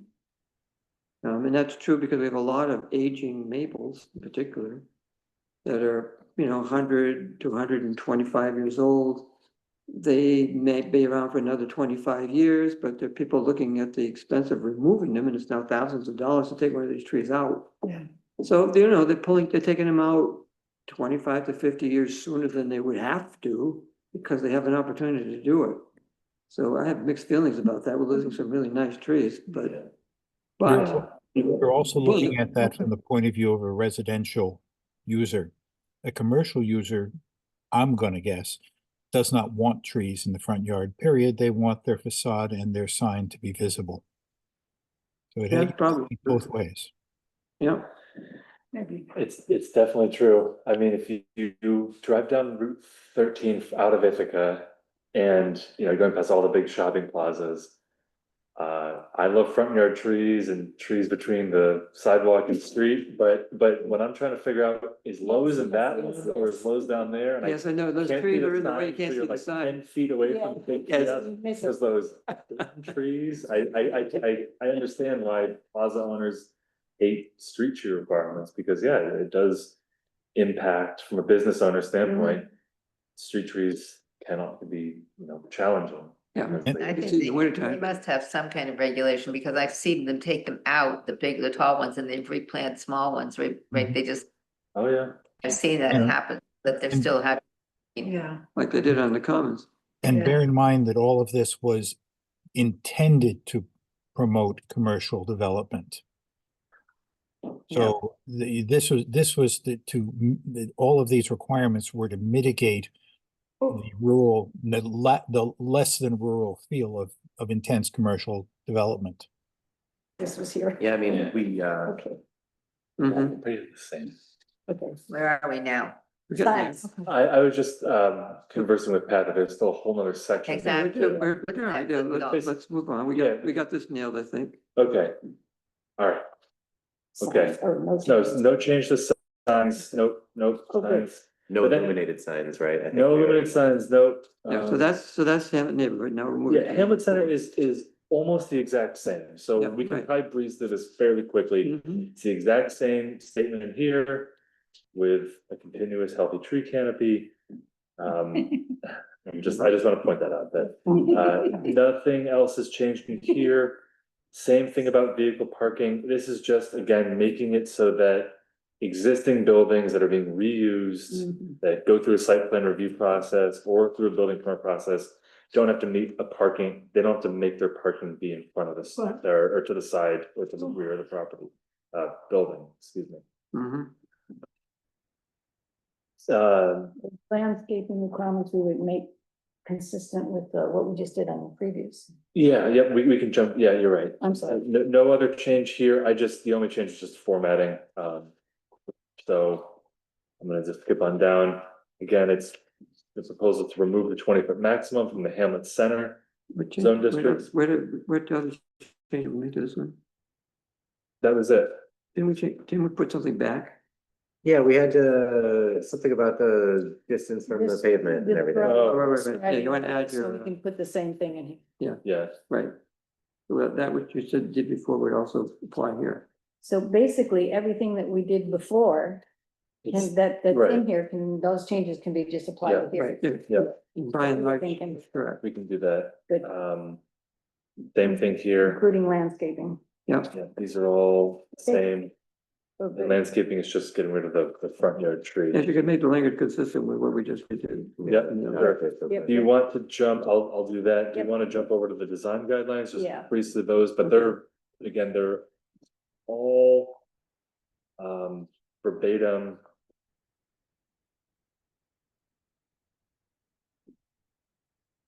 There weren't many changes to those either, so I recall. No, but it was just, it looks like a lot because the form requirements just got put in there. And instead of calling them just commercial design guidelines, calling them commercial and Hamlet design guidelines. Because they have their origins, of course, as commercial design guidelines. Sorry. I wasn't here for a second. Oh, yeah. Yeah.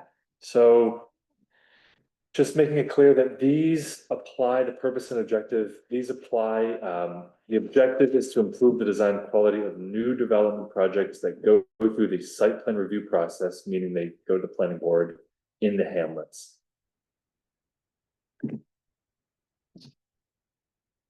And Wait a minute, does that say that again? site plan review in the hamlets, Is when they are required.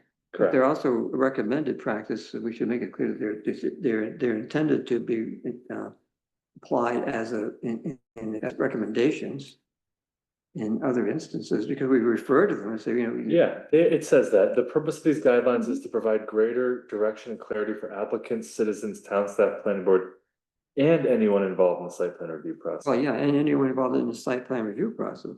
But it's now broader than anybody involved in the site plan review process. It's to anyone involved in developing property in the hamlets. Are you saying that you want it to apply to that, That's or are you what saying it that does. it does that currently? What?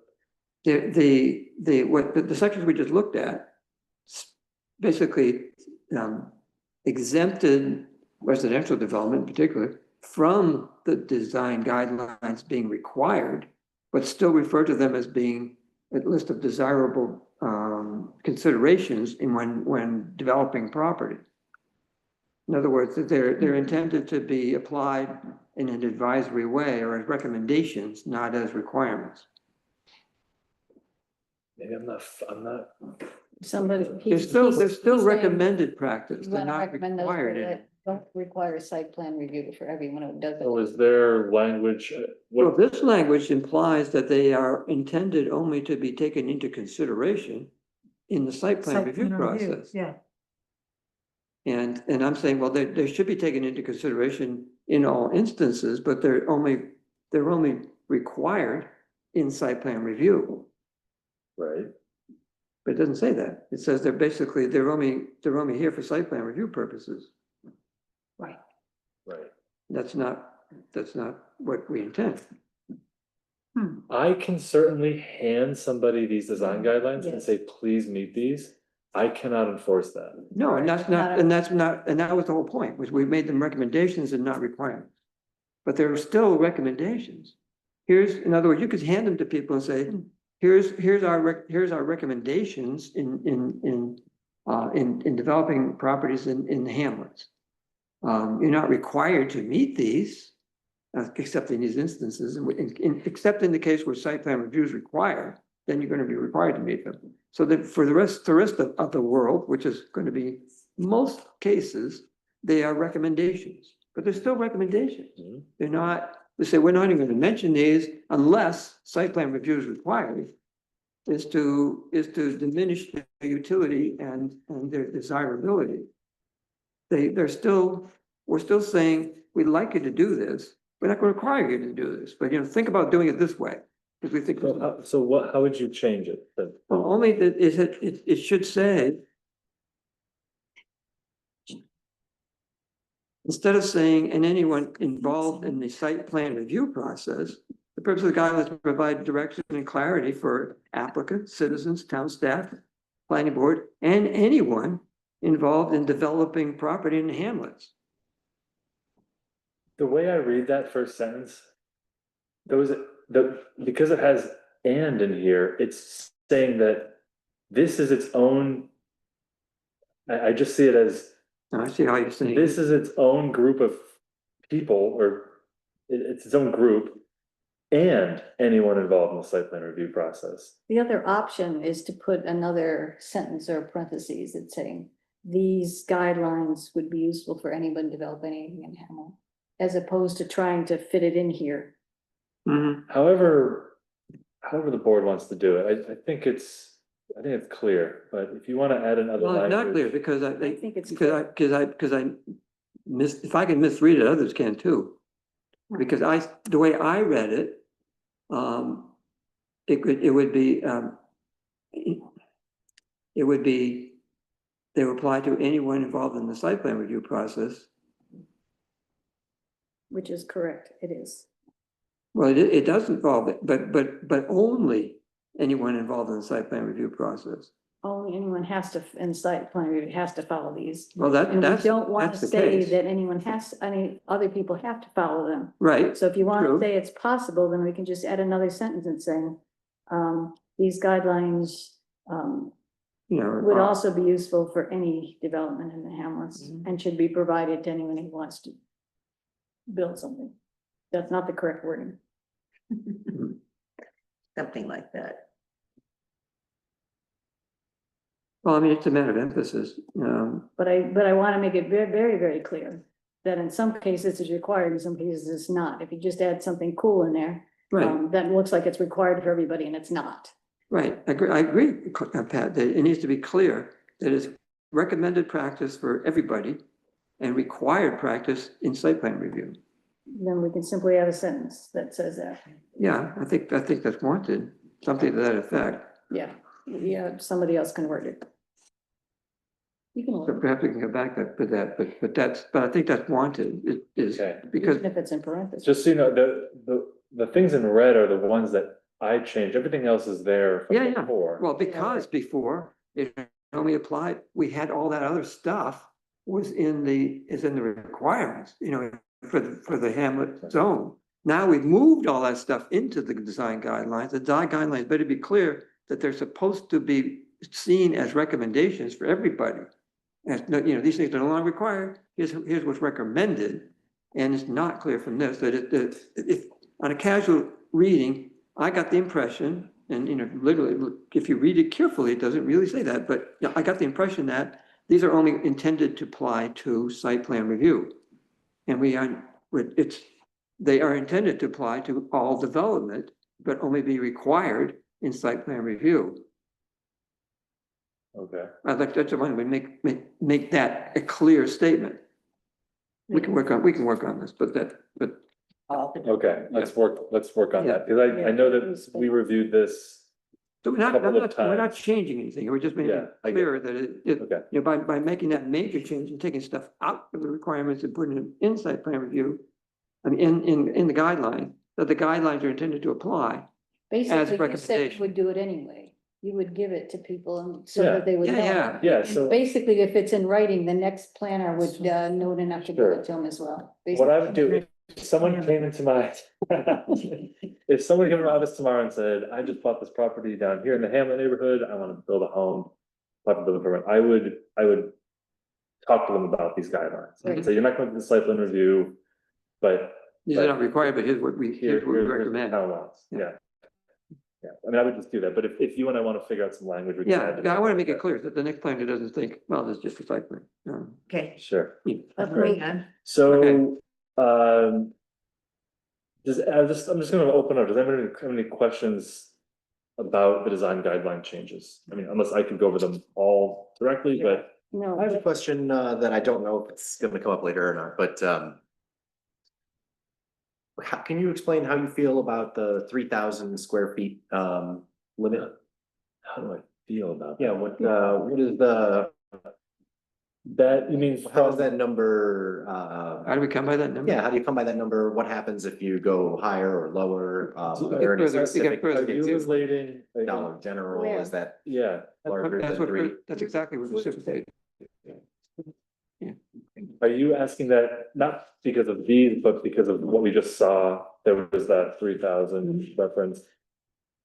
Yeah, it's not a change, it's Yeah. just been in there. That's It- how, it was- that's how it got in there, was we were trying to make it cover like the Dollar General and so forth. Undercut the size of the. Yeah, that you store. know, in other words, That's exactly what I would hope for. Yeah. Yes, the Just try and get that typical, number. They're unlikely was to want something probably- that small. If you Right. get together above 3,000 square feet, then you're talking it's big enough that we want them to apply. yeah, it was probably researched by my predecessor and the folks involved in helping the zoning. They probably looked into fast food restaurants, retail, Right, franchise stores to see like, what is the average size of these to get an idea? So to a certain roundabout way, there are like certain kinds of kind of low value corporate businesses that we would maybe kind of buffer ourselves against with a 3,000 square foot limit. Cool. And we think that that's effective, that's working, that'll do its job. So I far, mean, so good. I haven't had in my, a little over 2 years there, I haven't had any corporation like that reach out. Not that they won't, but yeah, so that's one way that zoning can, without saying we don't want X business in town, because that wouldn't be good, but to say we're gonna regulate, we don't want any retail above this size. Well, I think it We're would not, be all we're right. not, we're not even saying that. We're only saying that if it's bigger than this, you have to comply with these guidelines. Right. Because we don't want, we do say, we don't want the typical metal box with a big yellow sign in front of it. Right. We And don't well, want and things- also, I mean, I feel like if we did have a Dollar General, the Danby Food and Drink would be closed like the next day, right? I mean, I don't know. I think that I don't think so. We They're should- not really competing in the same. No. it seems like they would compete in a large way to me, but maybe I'm wrong, maybe that's I not mean, the they case. would have competed with a more general store like we used to have. But yeah, No, Joel, just to clarify, the Hamlet neighborhood does restrict retail use provided that the establishment does not exceed 3,000 gross square feet in floor area, with the exception of basement storage areas. So the Hamlet neighborhood does limit these types of retail use and repair shop, personal service, cottage industries to no more than 3,000 square feet. Where places in Danby that would be allowed to have that would be the commercial zones. Mhm. The few, the Okay, 6 or 7, Yeah. 8 commercial properties in Danby, yeah, because you have to allow those somewhere. So Danby said that though a bigger commercial establishment like a Dollar General, if it's gonna be more than 3,000 square feet, could be allowed in the commercial zone districts. so why do you say you have to allow those somewhere? Where does that come from? Yeah, there's a lot of this goes down to what things that the town can ban and the things the town can't ban. Mhm.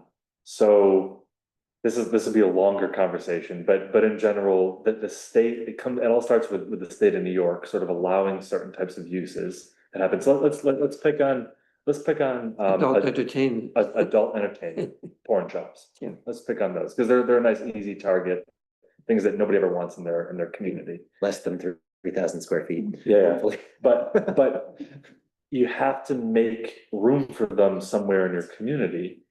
So Danby allows them, but in only its in a very limited, So there's like a list of the businesses that people tend to not want, that we were told by the state of New York, we have to have like a safe space for. Essentially, I wasn't aware of that. yeah, so. Yeah, and so this is where, I mean, this is So the if fact of the you're, fright about. if you're a business that people don't really care that much about, we don't have to have like a spot for you, but if people don't want that business, we have to allow it. Yeah, well, it gets tricky here, so think about fracking, because that was a big topic. That Ban. topic came down to. The New York State said, you know. You can't regulate You it. can't regulate it. But you can ban it. And so Dryden figured out this way to, Mhm.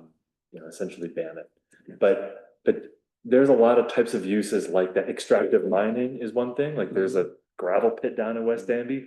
Danby can't ban it because yes, it's we can. preempted by the state. Yes, we can. We can't regulate it, Okay. but we can ban Yeah, it. we did, yeah. And Well, that's we exactly what we banned it in did. the aquifer overlay. I'd love to have more, we could get into a lot of, there's things that. If I had more than one meeting left, I'm sure I would. Can be. That's right, yes. Basically, towns have to make room for these uses. They can't disallow uses, but they can regulate them. If they have zoning, you can regulate where they go, how big they are. And sometimes by regulating how big they are, you kind of. Yeah, you ban just them. heard. Effectively ban. Yeah, I mean, yeah, I don't wanna get us stuck on this for too long, cause you know, I know we've got a lot to get through. I just, I would love, if the basic product of our zoning is that we encourage the kinds, I mean, we encourage the ability of people who live around here Yeah. to have businesses, rather than encourage, like these Change. vampiric, like vehicles for sucking the money out of here and Mhm. just sending it far away. You know, like those are the Yeah. two ways I see business development in Danby, you know, potentially going. It's like either a tube that sucks money out of Danby and sends it far away to someone who probably already has a lot of money, or the ability for people who are from around here to have their own businesses Mhm. and make money from other people who are around here. Yeah, and reinvest the money in the community instead of sending it off to Peoria or wherever. Right, which would be, you know, hopefully that's what we're doing here. You know, hopefully that's what this document is all But about. it's about encouraging that, yeah. I did have a little question. Yeah. I didn't understand what unprogrammed bond was. Yeah, it's just probably some planner Okay, never mind. language. It just means unprogrammed lawn. You're talking about the right in here. About the front yard, unprogrammed front lawns, And that's, It's, which number? I believe some people would call that a natural lawn. Progressive enough to have those in Danby. What, natural lawn? Um, You mean yeah, unmowed? but not including parking lots, or yeah, it might just be talking about that just. Unprogrammed space, is that where it is? Where- Is there any way for us to like make a distinction between like grass that no one's mowing because there's garbage in the front yard and stuff, and like somebody, like everyone can imagine like 1,001 Danbyites who like know how to have a really pretty natural lawn, and it's just like wildflowers and butterflies, and like they don't mow it. And then, you know, I mean, everyone in the Ithaca area has heard 1,000 times about like somebody's getting harassed because they won't mow their grass, and then we see a picture of it and it's like, that's the most beautiful lawn I've ever seen. You know, like we're not gonna do that here, right? it's not on the list. It's not on the list, right? Is that what unprogrammed Yeah, lawn means? And by the way, it's is. misspelled. It has two M's. Where is this? Could we find it in the? Yeah, I got it. I got Number it. 2, It's actually a state requirement about grass. I learned this because I asked Steve Carr the same thing, who would go around. He would probably never issue somebody a I citation. think that they're gonna come around here about someone who. Yeah, Steve probably will. wouldn't cite someone, I don't speak for him, he probably wouldn't cite anybody, but I asked him about this one day, because I agree, I mean, lawns are, you know. He made a joke about it when we had nothing but rain and grass, you couldn't mow it anyway. And everybody's grass was longer than 6 inches. yeah, I'll say. It's a state. Yeah, it took state forever to requirement. This is down. unusual. But again, That- you know, you don't have to follow laws that they're not going to enforce. So all of this in the red is new stuff about building placement. Yeah, but it's all verbatim From the other from the stuff. other, yeah, Okay, Mhm. yeah. good. So any other questions about it? It's just. So is this building design? Is that from the others, the other? Yes, parts of the- yeah, Oh, all so of it. everything here's from the other parts. All the other, the only thing that's not verbatim is the very first part, it's just, instead of the 20-foot maximum build to zone, it's Mhm. just this first sentence. New buildings should be sited as close to the street as reasonably possible without infringing upon the right of way. Or no further from the street than adjacent buildings. So it's saying, Yeah. you know, if you have two neighbors that are 70 feet back, you can site your home 70 feet back.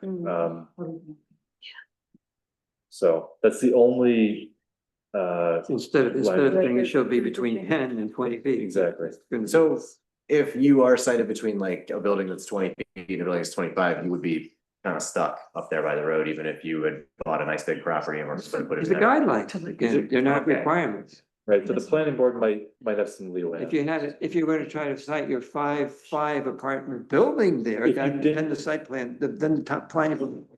But this comes through the planning board, it's not an absolute. It goes Right, through the the planning planning- board probably have a site plan discussion. review. Yeah, as long as there was no Landscaping unprogrammed law, and other unprogrammed law. features of the property. and- Yeah, Yeah, Yeah, there would be like a discussion. right. so Yeah. that was a lot to get through. Do you want to see the zoning map issue? I mean, it's already 7:45. Yeah. Do you want to pause here? We can kind But of, what's left to Well, do? that was just things were left out from before and you're just putting them back. You just identifying the commercial zones. yeah, Then that I think is fine. okay. I didn't have a problem with that. Yeah, the one was zoning. So do you want to know what's next in this process? Yeah, right. Okay, Yeah. so what's next? She doesn't want it. What's next in the process? But what's left in the bundle? It's the zoning map. Okay, Do, right, but that's Yeah. pretty, yeah, if that's all that's left in the bundle, then let's look at it, because I don't think it'll take long at all. Okay, Because there's just an oversight. When we did the zoning map last time, we Zoning map, forgot we to have put to look at the commercial zones got you left gave out. them to us, we could look at them. Yeah, We yeah. don't have to wait here. In fact, I don't know that we need to even do anything except agree that it's okay to put the back in. That's all, Get it that's all we adopted, need, yeah. that's all we need, because it was a mistake in the first place. We're Yes, not, we're right. not changing policy. Correct. So with that in mind, I think that we have pretty much put together a package that could be worked up into a local law. okay, yeah. Sure. Do you want to get the local law prepared and go over one more time before scheduling a public hearing? I think it'd probably be prudent. Okay, So we'll be looking at, A little more breathing room. given where it is in the scheme of things. We want to run it by the public anyway. Remember, we're getting really close to the. Yeah. time of Two that. lots, Yeah. right. But anyway, the next step is go ahead and draft. okay. And then there's still, I mean, you know, there's getting county review, there's doing seeker, Yeah, there's. so it'll take a while to public run through hearing. the mill, but You know, if the board wants to notify everybody in these hamlet neighborhoods, if we there's don't do that, but- 262 properties. Mhm. It's a thought, it's not required, but just say, hi Good idea. neighbor, here's some changes, there's a public hearing scheduled on this date, but you wanna wait. Maybe till by the December 15th meeting, I'll package all this up into a local law. And we could talk about how to move it forward, but Yeah, and I've got that all down, so, but what I'm thinking is that if the local law, we don't prepare that till next time. The hearing wouldn't be scheduled until the January meeting, that's right. okay, so a couple of you won't be here, I'll have to reorient new board members, but I'll be here tonight and. And we'll go about the process for county review, seeker, Yes. public hearing and all that, Right. okay. Okay. Okay, thanks, Thanks. all Thank- good discussion, thank you. and certainly give me a call if you wanna chat philosophy on zoning. Love Yeah. to.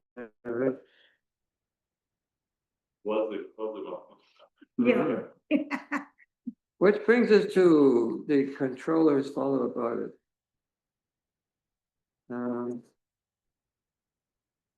I was disappointed, I guess it is, that there wasn't more of an acknowledgement of what we had done Yeah. in response to the initial audit Right. in the controller's follow-up.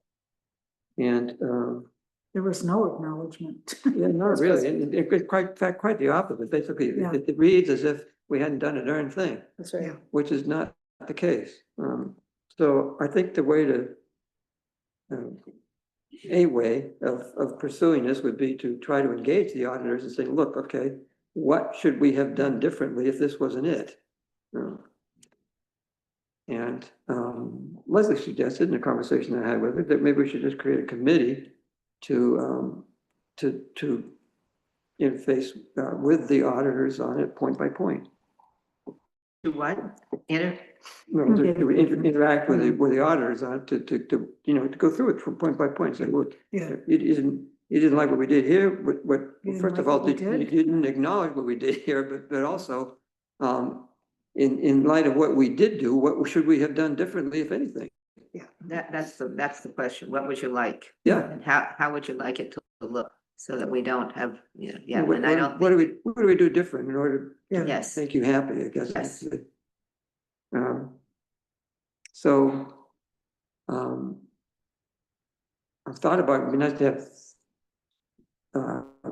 more than just a couple of us, but if we do, we're gonna end up having to have it be a potential, be seen as a board meeting, so it probably can't have more than a couple of us.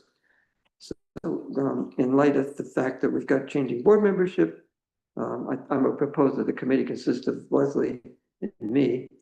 Laura. Yeah, Laura. And what we could do is just, you know, every meeting, you know, discuss what Where, happened. yes, we could sort of do it blow by blow, as it were, yeah. Right. So as long as they're willing, to engage with us on that level. And if they're not, I'm gonna want to know why. Because they spend enough time telling us what we weren't doing. Well, let's not Yeah, say that something's not gonna happen. Nice. Let's see what's We gonna. presume, yeah. yeah. So I propose which is say, I move that we create a committee of the three of us, Leslie, me and Laura, to interact with the controller's office auditors in order to discern how better to meet their suggestions and requirements. I'll Will- second that. Will that committee produce, like, will that committee report to someone? Yeah, well, Board, definitely yeah. as we go. How it's going. When you get a chance, can I just say something? Without, well, this has been seconded, right? Did you second it, Catherine? What? Did you She say- did. Okay, so it's been moved and seconded, and now discussion is appropriate, and Laura's comment is certainly among Yeah. those. So go ahead. You know, I think that there's some confusion as far as what, as Joel said, it was very disappointing what they came back with.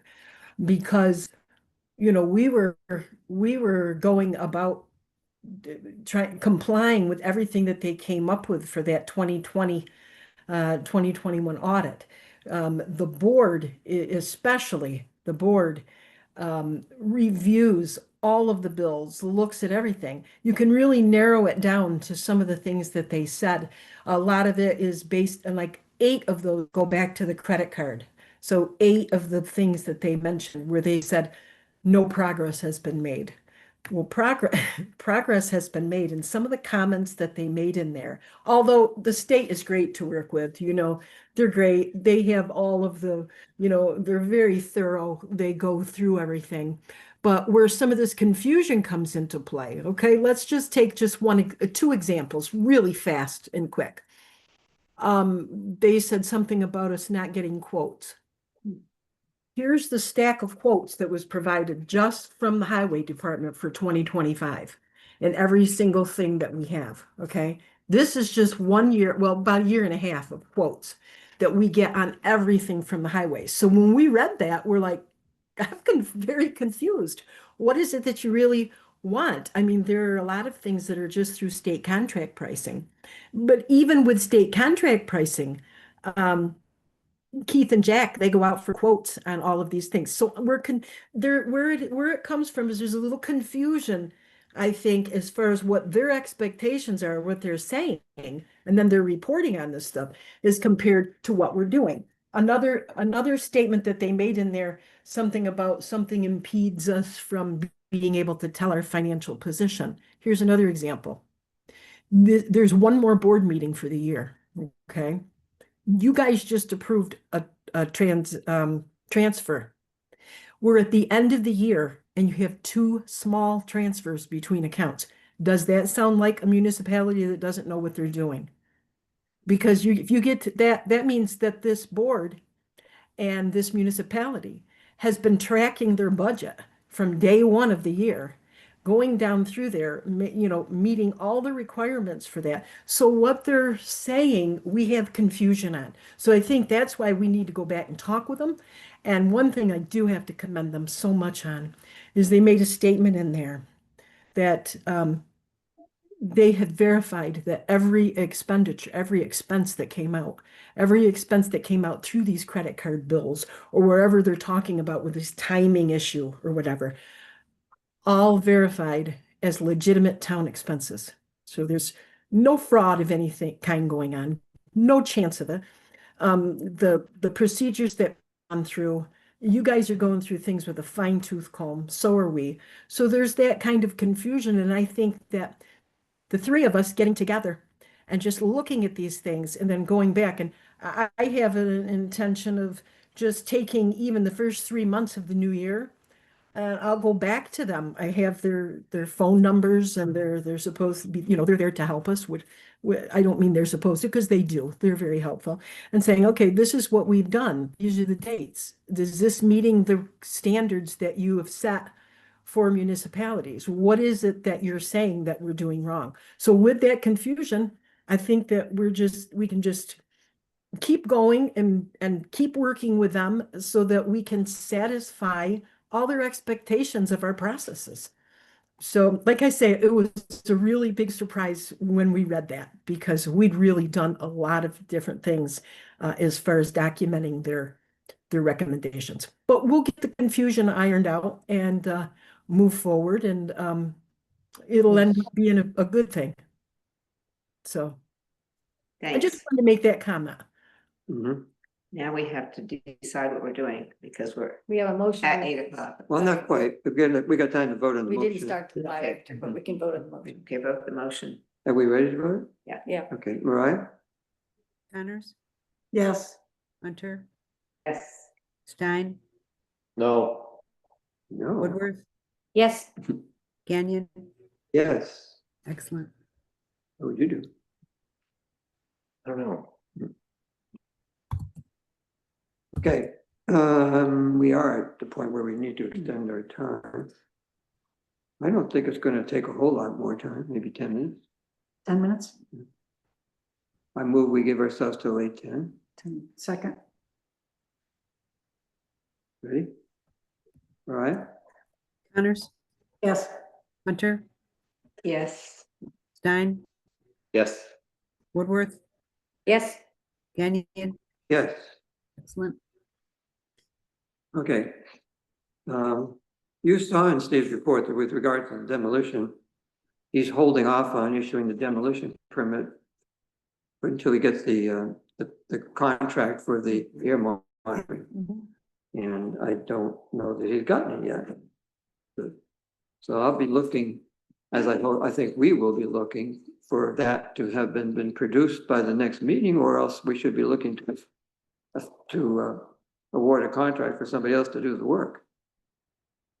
With respect to Bintu, I propose that we acknowledge that I may have had a verbal contract for her to do the work associated with getting the appraisal done. Because it was my idea, and she was, and she was responding to it. And I could see where she could see us as having, commissioned her to do that work. That was $350 out of her bill. Because that's half of it, right? No, it's less than half. It's $350 out of our $1,000. No. Wasn't he? It's at the appraisal. No, that's the appraisal. That's on top. We agreed to pay half the appraisal. You're right, I'm That sorry. was a verbal I'm sorry. contract and we have already paid Yeah. that. Got it. The Get appraisal. the two bills confused. Right. This is her services in conjunction with facilitating the process of interacting with Raphael, which she did not see as being pursued as a realtor because the property wasn't up for sale. And we approached him about it. I would never have approached her to act as our agent, in a realty capacity, unless I had been directed to her in the first place by Raphael. So I don't think there's much of a case to be made that we contracted with her to in a realty capacity. That's why I'm willing to and suggest that we be willing to make a distinction and say, okay, since the idea of using the appraisal as a basis for determining what ballpark we should be in our negotiations for purchase, that I proposed and we agreed to do this, and I did ask her to set it up, to contact the appraiser and get it done and so forth. So I mean, that could be seen as commissioning her to do that. So I think I think it's not unreasonable for us to pay that part of the bill, Which is what? $350. That leaves her out the rest to what? That's the price, that's the whole appraisal, or that's the 50% that we had? No, That's- that's the appraisal. That's the appraisal coordination. Not the. It's not the actual appraisal. It's not the actual appraisal. It's what she characterized as That's all I needed. I was just asking. appraisal coordination. Got it. Yeah. So I move that we pay her $350 for her appraisal coordination. Okay. Second, That seconds it. What you want to talk about? Well, I'm not gonna vote for it. I mean, I can say that I don't think that we had a contract, and I think that if you say you had a contract on one thing, then we open floodgates. No. Yeah. But that's okay. You can make your thing and have a second, and we'll get to the vote. Well, I think we're in a discussion. I think I can make that reasonable distinction. You can. That, okay, you were not acting in a realty capacity when you were doing this for us. She said she wasn't, yeah. Yeah, she did. I mean, That's she what- should have yeah. came around to it after a while. We never had House it, wasn't for sale. right? The house wasn't for sale. We approached them. I proposed that we have an appraisal done as a basis for negotiation. He agreed to split the cost. And we did that. That's he has a verbal contract. As soon as She you saw it say, more. as soon as you say, we're going to appraise it, you're in real estate. Sorry. That's no, my no, you can opinion. appraise Okay, things but and not real estate. it's my opinion. Yeah, you can appraise things for. It's your my purpose, but opinion. not. I got not it. to I the hear you extent. both. Yeah. But I'm unmoved. Mhm. Mhm. So other discussion? Anybody else? No. I mean, I feel like it's been a while for me that, I'm just thinking I'm gonna go with whatever Joel thinks because he was the only one in the conversation. So, I mean, if he thinks that he got into a contract about one thing or another, I'm just gonna trust your recollection on that. I recall him saying that he does not remember making any kind of contract with her. You just said it could have been, that particular part could have considered a contract. He To didn't make, just say to that do, now. to contract her or to pay for half of the appraisal. This That's what this I, has nothing to do with the Well, no, appraisal. sorry, to me, it does. Both. It both. does. So go ahead. That's, everybody's speaking up, so. She interpreted what I said to be me commissioning her to act on our behalf Right, in coordinating the appraisal. you called her. I mean, we had several conversations, Right, but I mean, you initiated a contact with her. Mhm. I don't know whether I did or whether He she. gave you the phone number. He did. He gave you. Right, so either I contact. called her or she called me and I expected the call because he told me she'd be in contact. Right. So I don't remember which came first, but I would not have gone to her unless unless Raphael had connected us one way or the other. Right. She then saw us not me, as proposing this appraisal as a way to move the process forward, and saw me commissioning her to do that. Right. And- Yeah, I mean, the fact that she came here and pled her case, I mean, I felt bad for her because I think she honestly believed that, you know, what she said. Mhm. But I had, you know, trouble with the amount and all the different work, but if it's just the appraisal, that's how much she was charging for the work on the appraisal. That's what way, that's the way I read it. That's a lot of money to arrange it, I think. And then we are still paying for half of the appraisal. Right. Yeah. We didn't have any fee schedule, and then we saw no fee schedule ahead of time. It just came after the fact, That's correct. so. I don't think that's a commission. Sorry. Mhm. Yeah. Yeah. Ready?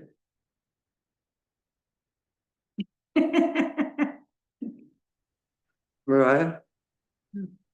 Connors, No, Hunter, No, Stein, Yes. Woodworth, Yes, Gagnon, Yes, passed. okay. Board of Ethics revision. We had a suggestion that we update our code of ethics, which based on a false premise that we hadn't done it lately. The only question, we didn't really resolve whether there was anything in that recommended update that isn't already in our code of ethics that we might want, that ought perhaps to be in there. And that just requires us to take a look at it and see whether or not it I have a suggestion. yeah. That all the policies and procedures are supposed to be, yes. you know, looked at and reaffirmed. As part of the Hopefully in organization. January. Yeah, And I know different years, it's taken longer and it's happened in February, but. yeah, and some of them we actually put off on purpose so they don't all Right. begin here. I understand, and I mean, I looked at what our code of ethics is, the Mhm. most recent in 2022. And compared it a little bit to the template, that somebody gave us, and it's not far off, and I think that ours was based on probably the same template, Mhm. because some of the wording is exactly the same. But I'm suggesting we just do what we do every year, and everybody read through it. Review and And affirm. compare it to the one that, Mariah got, from the code people, and see if it, you know, it's missing something. Yeah, that's the question. I mean, and we can get that stuff out along with all the other policies and procedures. And I propose that we revisit it with the normal yearly thing instead of doing the sign. If it wasn't happening in a month, it made more sense, but since a month, it's only a month away to do that Right, whole right. list, that doesn't This is make any true. sense to do it twice Right. within a month, so we could leave it to that. And I Okay. never got the 2022, so you might want to give that. I don't need it, but I It's just the one that says draft on it. draft number 6, but it says If you 2000. go back in the minutes, Here's- we approved this, and I actually asked to have the dates put on it and the draft taken that's off, one, that's and right. it never happened. Oh. So Yeah. But I that- thought you just said it was 2020, 22, It or was- something. it was February, look at the minutes of February 1st, 2022. That's when it was approved. That's when it was redone, yeah. Mhm. So Oh, what? Yeah, It- mine it was- says draft 6. it was this. It was resolution 51. Okay, yeah, but mine says draft number 6, yours says draft. This is 7, yeah. So Well, go to this, this, I don't, I'll send it out. I don't need to. It would be helpful if we Yeah. could send it out to all the new people. No, Well, yeah, that will, and all the other ones, they're part of our annual reorganization. Right, so we can go with all of. Yeah. Okay. Okay, we ran out of time and we also ran off the end of the agenda, so. Meeting adjourned. Ran out of agenda. Oh, no. Thank Ted you. had a hand up, or no, that was just the mouse. Is that, Yeah. yeah, moved it. That hand was. Night, sitting at the- everyone.